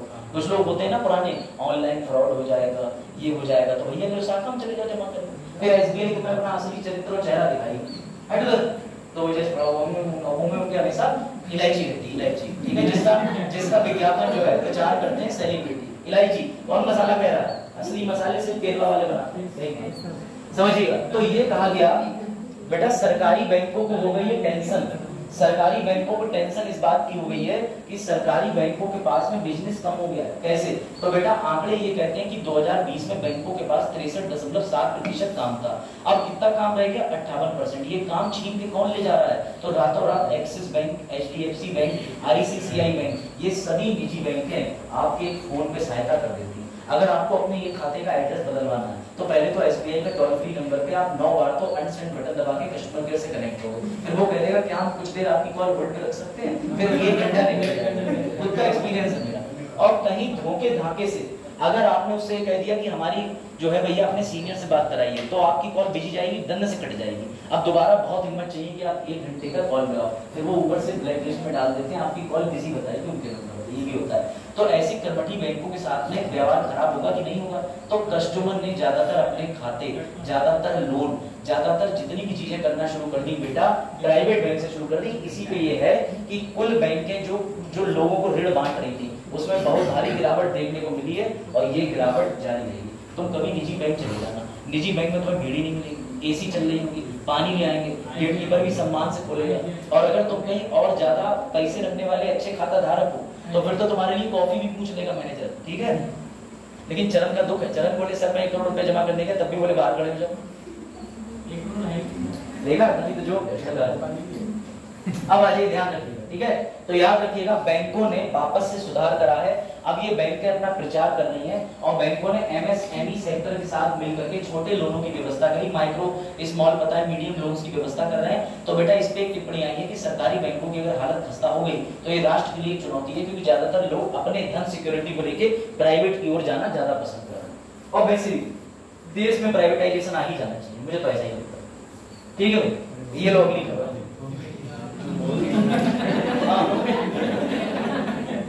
ठीक है। कौन कह रहा है एसबीआई को देखो, ठीक है। तो बेटा समझिएगा कभी कभी ऐसी शर्मसार करने वाली घटना आती है जिसका संबंध पूर्व में होता है। आपको पता होना चाहिए कि रशिया और यूएसए के विवाद में, रशिया यूएसए के विवाद में इंडिया एक हरकत गलत कर गई। इंडिया ने श्रीलंका के अंदर एक नई आतंकवाद को जन्म दे दिया था जिसका नाम था एलटीटी, पढ़ा होगा, लिबरेशन ऑफ तमिल तेलुगु इलंजोबियम का रहा हो। ये बेटा एलटीटी संस्था ही जिम्मेदार थी जिन्होंने राजीव गांधी जी की हत्या करवाई थी, आपको पता होना चाहिए। अब समस्या क्या है एग्जैक्टली, ये जो एलटीटीई है बेटा ये ताल्लुकात रखती है तमिल श्रेणी के लोगों से। अब तमिल लोग कहां पाए जाएंगे? तो इंडिया के अंदर तो भाषाई आधार पे बैठे थे, राज्य है तमिलनाडु, लेकिन श्रीलंका के अंदर भी तमिल रहते हैं। तो हुआ क्या कि श्रीलंका के अंदर एक समय में स्थानीय आपस में हिंसा हुई थी, उसके अंदर तमिल और श्रीलंका के लोग लड़े थे। तो कई लोग तमिल घराने के मर गए उसमें, तो इनके परिवारजन उनके लिए श्राद्ध देके वही श्रद्धांजलि बना रहे थे भैया बैठ करके की पुण्यतिथि। तो हुआ ये कि श्रीलंका की पुलिस आई, उसने 4 तमिल लोगों को गिरफ्तार करा और इतना ही नहीं घर में घुस के, तो इसकी बड़ी निंदा हो रही है। और अगर ऐसा ही चलता रहा तो श्रीलंका की इकोनॉमी बहुत डूबी हुई है और वहां पे दोबारा गृह युद्ध हो सकता है। गृह युद्ध का मतलब जब तुम्हारे जैसे लोग बगल वाले मतलब आक्रमण करते हैं, ऐसा जैसे अब बगल में नेपाल जैसे ऐसे देश पर आक्रमण करते हैं तो उससे ही कहते हैं गृह युद्ध की स्थिति बन जाए। नहीं, जब गृह युद्ध की मतलब भारत के आंतरिक, नेपाल में तुम हमला करोगे तो वहां युद्ध हो जाएगा, ठीक है, समझिएगा। तो इस चीज की भाई कठोर निंदा हो रही है कि वो लोग जो है वो कोई जो है आतंकवादी एक्टिविटी तो कर नहीं रहे, वो क्या कर रहे थे, बैठ करके अपने परिजनों को श्रद्धांजलि दे रहे थे, और तुमने क्या करा, उन्हें उठा लिया। तो भैया ये चीज गलत है, ठीक है, ये ध्यान रखना। तो श्रीलंका और तमिल विवाद के बारे में लिखा हुआ है। चलिए भाई, युवा और शिक्षा, बड़ा अच्छा, दिल्ली यूनिवर्सिटी से बड़े बड़े कॉलेजेस हैं, हिंदू कॉलेज, जाकिर हुसैन कॉलेज, ठीक है बेटा, ऐसे सेंट स्टीफन कॉलेज है, वो बिल्कुल ऐसा लगता है वहाँ अंग्रेजी पैदा हो रहा है, इतनी बिकट अंग्रेजी चलती है, कुछ पूछो। तो बिकट अंग्रेजी का मतलब ये है कि कई जगह तो भैया ऐसी जगह का मतलब यही है कि वहां पर जाने वाले वही बच्चे होशियार माने जाते हैं जो कि totally they are from CBSE board, ठीक है। तो हाँ, आईसीएसई को बात करता है। अच्छा, ये भी एक तर्क है, तुम लोग आज बताओ कि यूपी ऊपर है, यूपी छोड़, सीबीएसई ऊपर है कि आईसीएसई ऊपर है? मैं कहता हूँ यूपी बोर्ड ऊपर सर, पढ़ने का आईसीएसई। हाँ, आईसीएसई बोर्ड और सीबीएसई के बच्चे सिर्फ बिना ग्रामर की इंग्लिश जानते हो, कुछ नहीं जानते, सीधी बात है। उन्हें बस शॉर्ट में ही बताया था, मैडम मुझे do you want to go to washroom? Yes. Samosa खा रहे थे तो साहित्य निकल रहा था, समझो बात को। तो बेटा समझना, यूपी बोर्ड के बच्चे को सिर्फ एक ही चीज नहीं मिल पाती है, अंग्रेजी बोलने के लिए एटमॉस्फेयर। इसके अलावा यूपी बोर्ड का बच्चा सब बोल लेता है, उसके अलावा समझ गए बात? तो है, सब बोलने का मतलब गणित उसकी अच्छी होती है, 3 किताबें वो पढ़े, अंकगणित, बीजगणित, अलजेब्रा, भैया सब पढ़े। इसके अलावा हिंदी की बढ़िया बढ़िया साहित्य की किताबें। फिर समस्या ये है कि गवर्नमेंट कॉलेजेस में हिंदी चलती है, अगर गवर्नमेंट कॉलेज में कंपलसरी अंग्रेजी हो जाए तो यूपी बोर्ड टॉप पे आ जाए, सीबीएसई बर्बाद हो जाए। लेकिन क्या है कि गवर्नमेंट कॉलेजेस के अंदर हिंदी भाषा चल रही है। हाँ, मैं बता रहा हूँ तुम्हें, शिलोंग। चलो, अरे सबसे पहली बात तो ये हमारा ही बोर्ड तुम्हें नहीं पता होगा, हम कौन से बोर्ड पे? सीबीएसई के, वैसे बता दो। हाँ, पॉलिटिक्स है, उसमें सीबीएसई बोर्ड का बहुत कम होते हैं, बहुत कम होते हैं।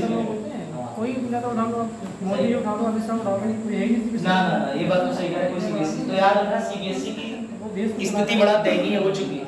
चलो भाई आ जाओ, अब युवाओं की बात कर लो। तो कितने लोग मानते हैं कि कोटा के अंदर जो पंखे हैं उनके ऊपर एक पिंजड़ा बना दिया गया है ताकि बच्चे आत्महत्या ना करें? हाँ, जैसे तुम्हारे घर में अगर कोई मिट्टू हो, वही चिड़िया तोता, तो उसके लिए पिंजरा जो होता है, वहाँ ऐसे पंखे डिजाइन करे गए जिनके ऊपर जालियां बना दी कि पंखे पे लोग लटक के मर ना जाए। ऐसी घटना इसलिए होती है कोटा के अंदर। तो बेटा सेंट स्टीफन, हाँ देखना, गूगल जाके आज फोटो देखना। और कोटा के अंदर समस्या ये, इंटर के बाद बच्चा पहुंचता है, वहाँ बच्चों को लेकर बड़ा सख्ती होती है। कोटा मतलब आईआईटी की तैयारी, नीट की तैयारी। तो बेटा इन तैयारी में क्या होता है कि बच्चे को सुबह उठाएंगे 5 बजे, ठंडा पानी उसके ऊपर फेंक देंगे, बैठा देंगे, 12 घंटे तक हिलना मत। इतनी सीरियस तैयारी है। जो बच्चा अभी 12th में आया हुआ है, जैसे अब कल भी बहुत होशियार होगा, साइकिल पे अकेले चला लेते हैं,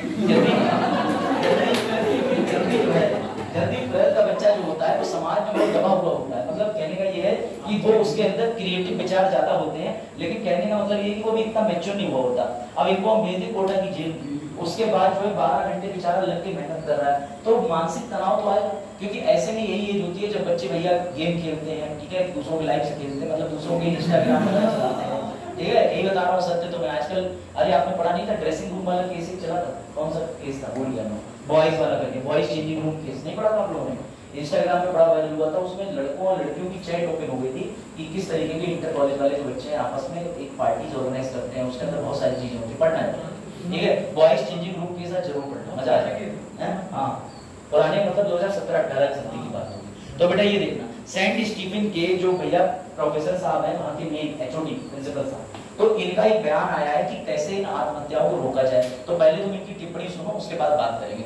इनका कहना है कि इसलिए ये सब बढ़ रहा है क्योंकि निजी कोचिंगों का कब्जा हो चुका है। निजी कोचिंग बच्चे को शुरू से पढ़ाने का प्रयास करते हैं, अपने तरीके से तोड़ने मोड़ने का प्रयास करती है, जिससे उनके ऊपर मेंटल प्रेशर आ जाता है। अब बच्चे को 14 साल के बाद ही कोचिंग में डाल दिया जाता है, जिससे उसकी मेंटल स्थिति में खेलने कूदने की उम्र है। दूसरा इन्होंने ये कहा है कि भैया छात्र की सारी उपलब्धियों को नहीं देखा जाता, सिर्फ अगर बच्चा पढ़ाई में अच्छा है तो देखा जाता है।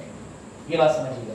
तो इन्होंने ये बताया कि बच्चे जो कि ऐसे बहुत कमजोर होते हैं, जो मृत्यु कर पा रहे हैं, इसको रोकने का तरीका सुनिए। इसको रोकने का तरीका ये एंट्रेंस एग्जाम कराओ है, इसके अलावा ये कह रहे हैं कि व्यक्तिगत साक्षात्कार हो, मतलब बच्चे को बुलाओ तो वो कॉलेज में आएगा, कॉलेज में आने के बाद हम पूछेंगे तुम कितने स्ट्रॉन्ग हो, उसके बाद एडमिशन लेंगे। इनसे जरा ये पूछो कि कुल मिलाकर के इंडिया में मुश्किल से 5-7 ऐसे कॉलेज हैं जिसमें 1000 सीटें होंगी और बच्चा 10 लाख उसमें पढ़ना चाहता है, तो पहले तो इस भीड़ को कैसे हैंडल करोगे? समस्या ये है कि अच्छे कॉलेजेस की संख्या बनाओ।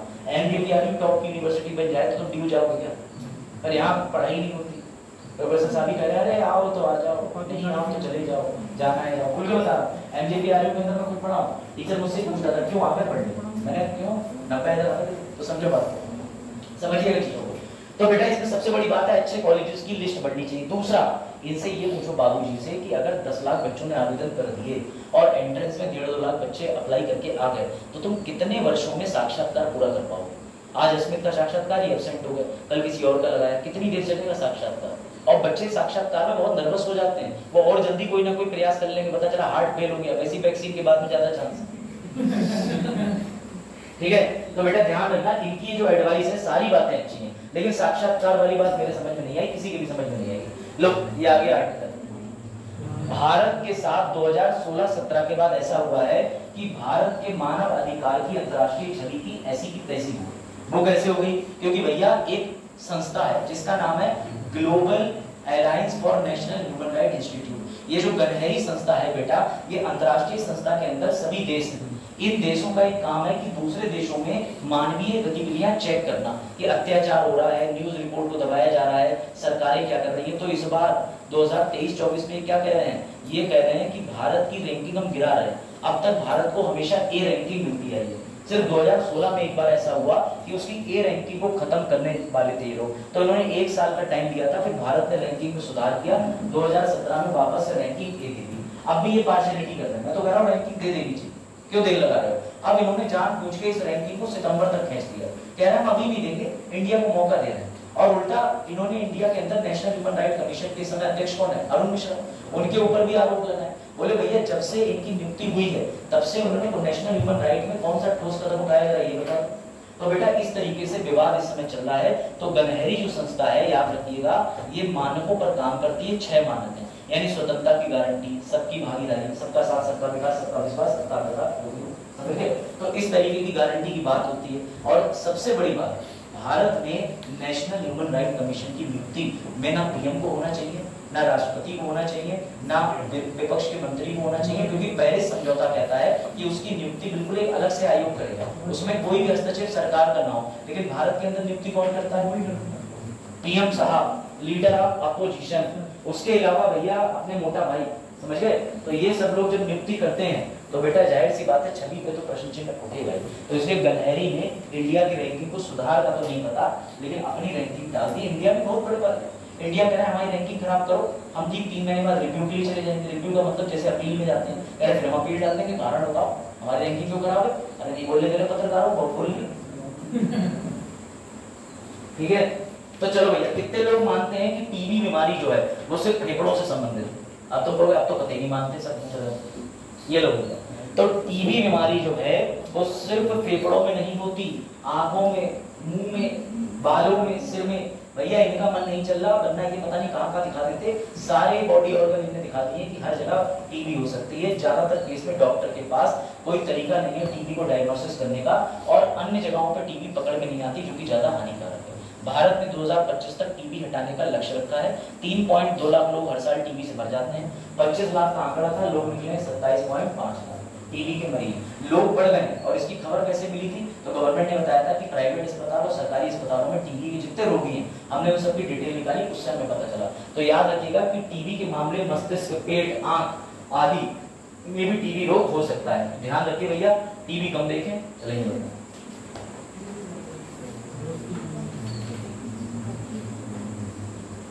तो मानव अधिकारों की रेटिंग साथी देशों द्वारा की जाती है, बिल्कुल ठीक है। पहला बात कौन करता है? अन्य देश। इस रेटिंग में भारत को कभी बी रेटिंग नहीं मिली है, बताओ सही बात, अभी तक मिली नहीं है। 2016 में मामला आया था, पलट गए। चलो भाई बताओ, बड़ी प्रश्न का उत्तर देने का प्रयास करेंगे। जवाहर बोर्ड में भारत का निवेश अमेरिका द्वारा ईरान पर लगाए प्रतिबंधों के अधीन आ सकता है, सही है, आ सकता है, अभी पता नहीं है। अभी पता ही नहीं तो हाँ आ सकता है, कुछ भी कह सकते हैं। अगला, अमेरिका ने भारत के लिए इन प्रतिबंधों के कुछ अपवाद 2018 में बनाए थे सर मानवीय। ईरान में आपको मानवीय सहायता करनी है, अफगानिस्तान में आपको मानवीय सहायता करनी है, तो आप इनको बचा सकते। ठीक है, मेल्स का क्वेश्चन भी मैंने निकाला था इसमें से, इसी पीडीएफ में। तो बेटा ये पढ़ सकते हो कि मानव अधिकार की जो रेटिंग टाली जा रही है, इससे भारत की छवि नहीं खराब हो रही। तो तुम लिख सकते हो कौन कौन से ऐसे इंसिडेंट हुए। इसमें शाहीन बाग केस से लेकर के जो किसान बिल है उस तक की घटना का जिक्र कर सकते हो, क्योंकि वो प्रैक्टिकल सिचुएशन है, अखबारों में निकला है, सब जानते हैं। जो सत्य है वो लिखने में कोई टेंशन की बात नहीं। इतना ही सत्य मत लिख देना कि अब की बार नहीं हो रहा 400 पार, ये सब चीजें नहीं लिखनी है, ये सब जुमले हैं। और मेरा 15 लगा।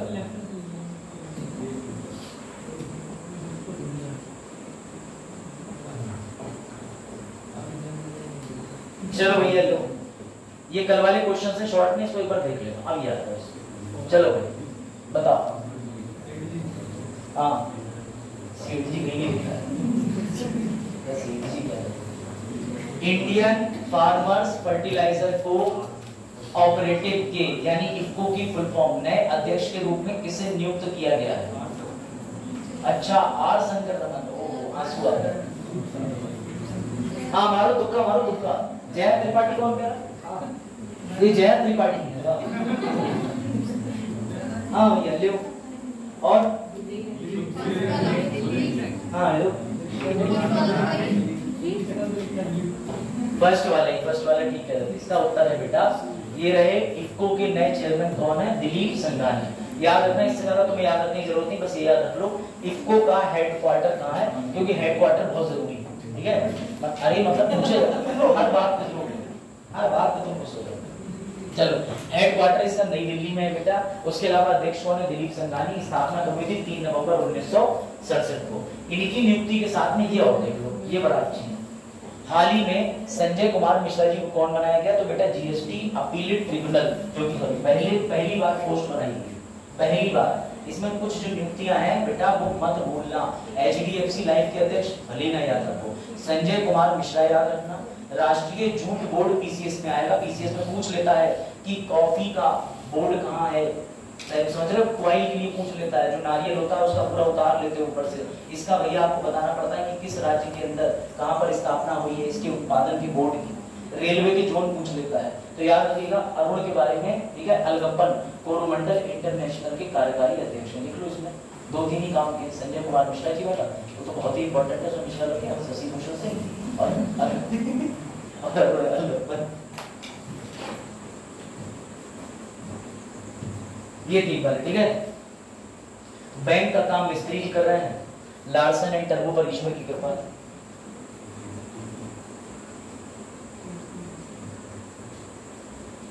कल स्कीम पर चर्चा करेंगे, पीडीएफ में 34 वाली, कल वो बड़ी मजा आएगा। लाडली योजना, और कल वो भी है विवाह संबंधी की जो योजना नहीं है, 51,000 पैसा रुपया लगता है, वो सब डिस्कस करेंगे। हाँ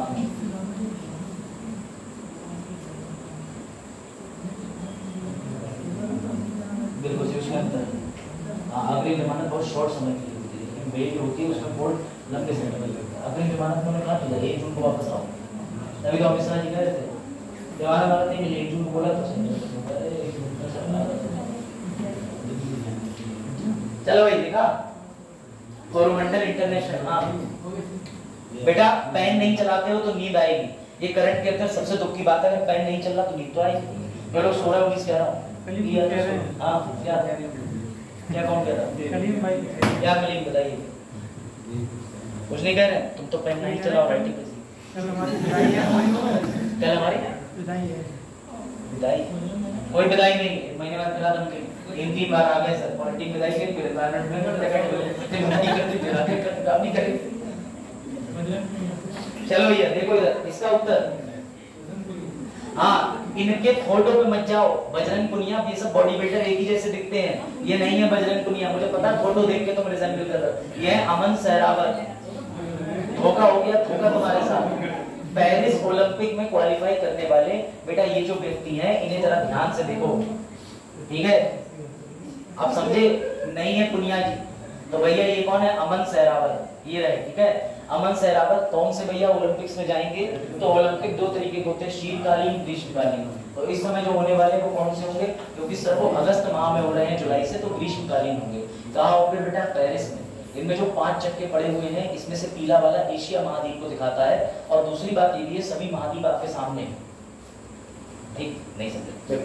हाँ, तो बेटा गेम्स वाइड ओपन, ठीक है, नारा है गेम्स वाइड ओपन, ठीक है, क्या नारा है, गेम्स वाइड ओपन, याद रखना। अभी इसके बारे में तुम्हें और तथ्य बता देता हूँ कि सबसे पहला ओलंपिक कहाँ हुआ, इंडिया ने कौन सा खेला। क्या इंडिया ने आज तक कभी कोई ओलंपिक की मेजबानी करी है? नहीं नहीं नहीं, लिखा है पर्पल कलर से इंपॉर्टेंट पॉइंट के नीचे। इंडिया ने आज तक किसी भी ओलंपिक खेलों की मेजबानी यानी अपने यहाँ स्पॉन्सर नहीं करे, पार्टिसिपेट करे। इस बार भी तो करेगा। इतने सारे खिलाड़ी, पूरी एवेंजर की टीम बन रही है, कोई अबू धाबी खेल रहा है, कोई कहीं खेल रहा है, समझ रहे, पूरी एवेंजर की टीम इकट्ठी उठा के संभल कर देंगे, लेकिन अच्छा कंसेप्ट है। हाँ, ये तो बेटा ये 57 किलोग्राम के हैं, इन्होंने इसी फील्ड में अपना कोटा। अब ये लो, ये सब लिखो, ओलंपिक के लिए कराने के लिए संगठन जिम्मेदार है अंतर्राष्ट्रीय ओलंपिक समिति। सर ये कहाँ है, स्विट्जरलैंड। स्विट्जरलैंड के अंदर एक शहर है लुसाने, लुसाने, आधा ला बना है वो, ठीक है, आधा ला, यहाँ पे बड़े ऊ की मात्रा, सा में बड़े आ का, हाँ, ना के ऊपर, सही है, बहुत वेरी गुड। इंकलाब में पूरे आए हैं, हिंदी कम क्लासों में पढ़ी लेकिन अच्छी पढ़ी है, पढ़ी नहीं। अब तो मैम भी तुम लोग बोल रहे होगी, बहुत ही सोच रही होगी मैंने नहीं पढ़ा है, हिंदी में थी है फिर। चलो बेटा, तो याद रखिएगा ओलंपिक्स सबसे पहले कहाँ हुए, एथेंस, यूनान, ग्रीस। किस आदमी को श्रेय दिया जाता है ओलंपिक कराने का, पियरे डी, ठीक है, कोबर्टिन, 1900 से शुरुआत हुई थी। उसके अलावा याद रखिएगा इसमें कितने चक्के, 5। ये जो 5 अलग अलग है, इसमें येलो वाला एशिया को दिखाता है, वही तुम्हारे लिए इंपॉर्टेंट है। ओलंपिक कितने वर्षों में एक बार होते हैं, 4 वर्षों में। कब ओलंपिक दिवस कब मनाया जाता है, 23 जून। पहली बार कब हुए थे बेटा, एथेंस में। एथेंस में कब हुए थे, 1896 में। उसके बाद ऑफिशियली 1900 से पेरिस में हुए। फिर ग्रीष्म और शीतकालीन वाला जो एक ही देश में हुआ अभी तक दोनों, वो जगह है बीजिंग, बीजिंग 2022। हाँ आयुषी बेटा, ये अंतर्राष्ट्रीय ओलंपिक समिति, ठीक है, लिखना चाहो लिख लो। ये अभी तक 4-5 सवाल बने हैं प्रीवियस वनडे एग्जाम में, तो तुम्हारे काम आ सकते हैं। वैसे भी कोई यही पूछेंगे कि कौन सा खिलाड़ी क्वालिफाई करा है, और एक साथ 4-5 खिलाड़ी एक ही क्वेश्चन रख देगा पीसीएस, याद रखना, और कंफ्यूज करने की कोशिश करेगा। तो इसलिए तुम कुछ भी हो जाए, खिलाड़ियों कम से कम 2 नाम तो याद कर ही लेना कि इन्होंने ये क्वालिफाई करा, ये 2 टीम।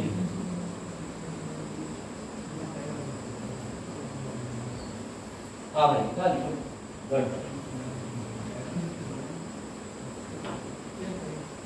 अंतर्राष्ट्रीय ओलंपिक दिवस 23 जून, 23 जून। डिस्पेंसर दिवस 4 फरवरी, इसे सब बर्थडे, ये बहुत लास्ट वाला बहुत इंपॉर्टेंट है, 4 फरवरी, ठीक है, ये यूपीएससी में आया है। हाँ, जिसकी पार्टी ड्यू है, ड्यू, मैंने पार्टी ड्यू बोला है, अरे नहीं मिलेगा मतलब ड्यू है। तो तुम्हारी संख्या अचानक से, हाँ नहीं समझ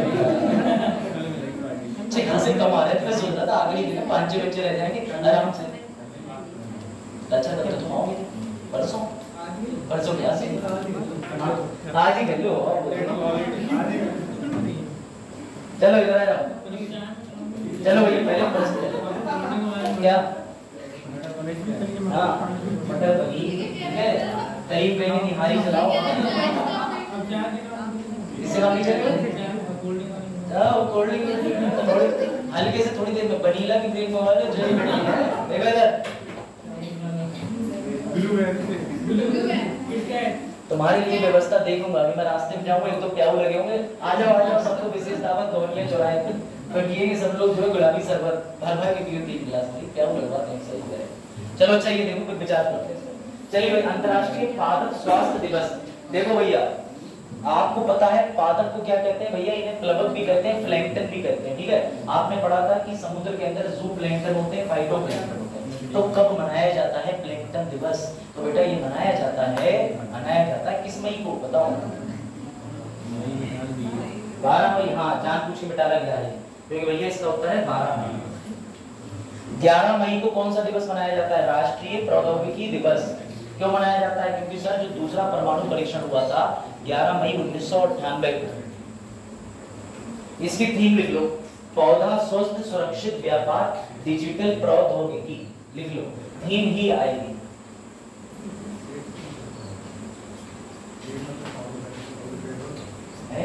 लिख लो, बात कर लेना। अच्छा, कहाँ लिखा है?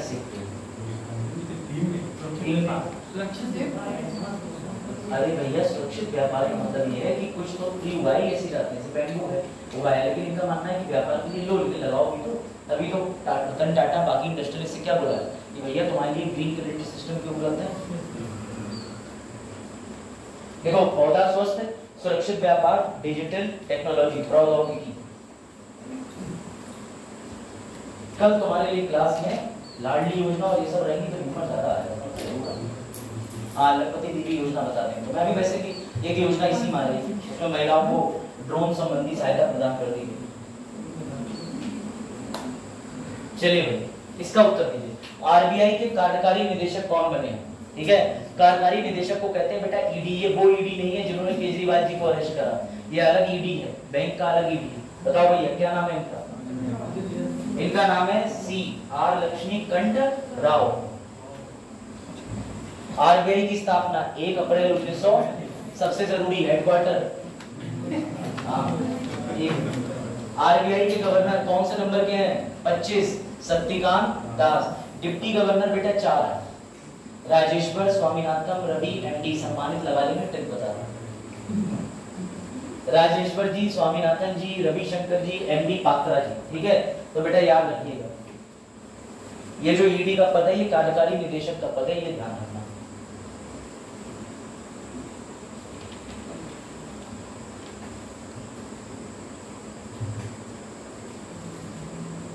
लिख लिया? जहां तक लिख लिया मैं PDF डाल दूंगा, कोई टेंशन की बात नहीं, समय का मैं तो डिस्कस कर लूंगा। बताओ, 30वां सुल्तान अजलान शाह टूर्नामेंट किसने जीता है? किससे संबंधित है ये? किस खेल से? हॉकी। हॉकी से कौन सा भैया? 30वां सुल्तान। किससे, किसने जीता?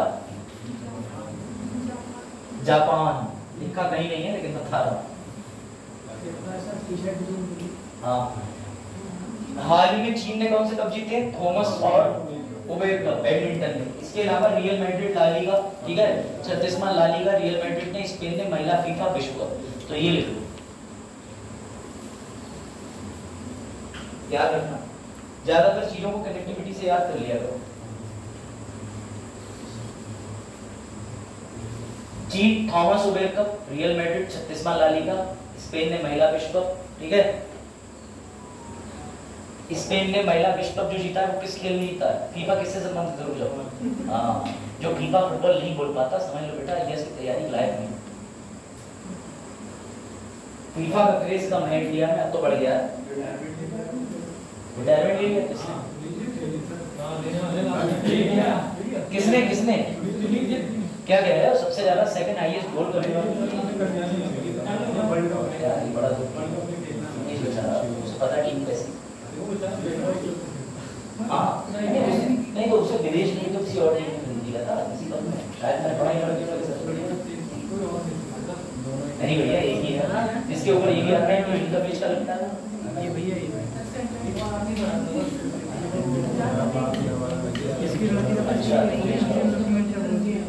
अरे इधर देखो, इधर मुरलीधरन इधर देखो। इसका उत्तर दो। James Anderson England, James Anderson England किस खेल से संबंधित है? ये बताओ जरा। संयुक्त राष्ट्र असेंबली ने किस देश को परमानेंट मेंबर बना दिया? 143 वोट मिले फेवर में। फिलिस्तीन कौन सा देश है? कितने वोट मिल गए? 143। चलो भाई, हाँ ये जरूर पढ़ लो।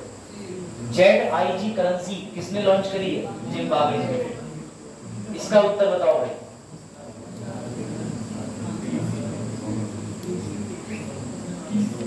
धन हस्तांतरण को सरल बनाने के लिए ईसी पे किसने लॉन्च किया? बताओ भैया। Thomas cook India. ये इंडिया की संस्था है, घबराओ मत, ये रही 1881 मुंबई महाराष्ट्र।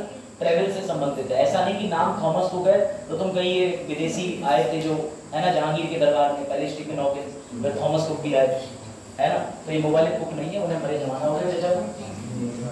ईसी पे कंसल्टेंसी मतलब टूरिज्म ट्रेवलिंग कंसल्टेंसी को देती, तो इसने बेटा अंतर्राष्ट्रीय भुगतानों को आसान बनाया। ठीक है, तो चलिए आगे बढ़ते हैं। इसका प्रश्न का उत्तर दीजिए। माउंट एवरेस्ट पर 29 बार चढ़ने वाले, इन्होंने भैया रिकॉर्ड बना दिया। अच्छा, माउंट एवरेस्ट पे सबसे पहली दिव्यांग महिला, एक महिला जो 2 बार, सबसे पहली महिला, ये सारा रिकॉर्ड है, मैं दिखा दूं। पहले इनका उत्तर दो। कामी रीता शेरपा 29 बार। अब लो भैया ये जानकारी लिख लो, फिर खत्म कर लेंगे। नेपाल की नहीं, ठीक है। कामी रीता, एक सेकंड, ये है मेन चीज। ये सबसे पहली महिला कौन थी माउंट एवरेस्ट पे चढ़ने वाली? ऋषिकेश पाल। इसके अलावा ऐसी कौन सी महिला जिन्होंने 2 बार? संतोष यादव, पढ़ा इनका करंट अफेयर में नाम आया। माउंट एवरेस्ट पे चढ़ने वाली पहली विकलांग व्यक्ति अरुणिमा सिन्हा, इनका भी नाम काफी करंट अफेयर में। माउंट एवरेस्ट पे चढ़ने वाली दुनिया की सबसे कम उम्र की लड़की, इनका नाम कमाया था तो बेटा मालवनाथ मेहरा। माउंट एवरेस्ट पर चढ़ने वाली सबसे उम्रदराज महिला संगीता सिंह, लोग कह रहे महिला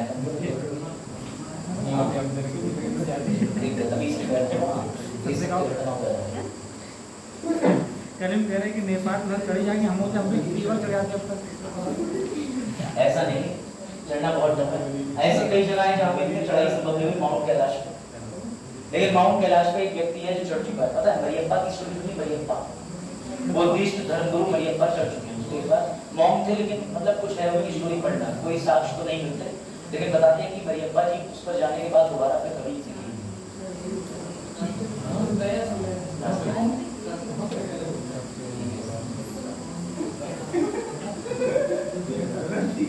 कुछ पॉजिटिव तो सोच नहीं सकते हैं, ये नहीं पढ़ के वापस आ जाए, निकल गए। ये सारे तथ्य लिखो, ये सारे तथ्य इसलिए काम किए, एक ही नहीं मिलती। अरे बंद कर दो, 30 को चलो बंद कर दो, बंद करो लेक्चर भैया।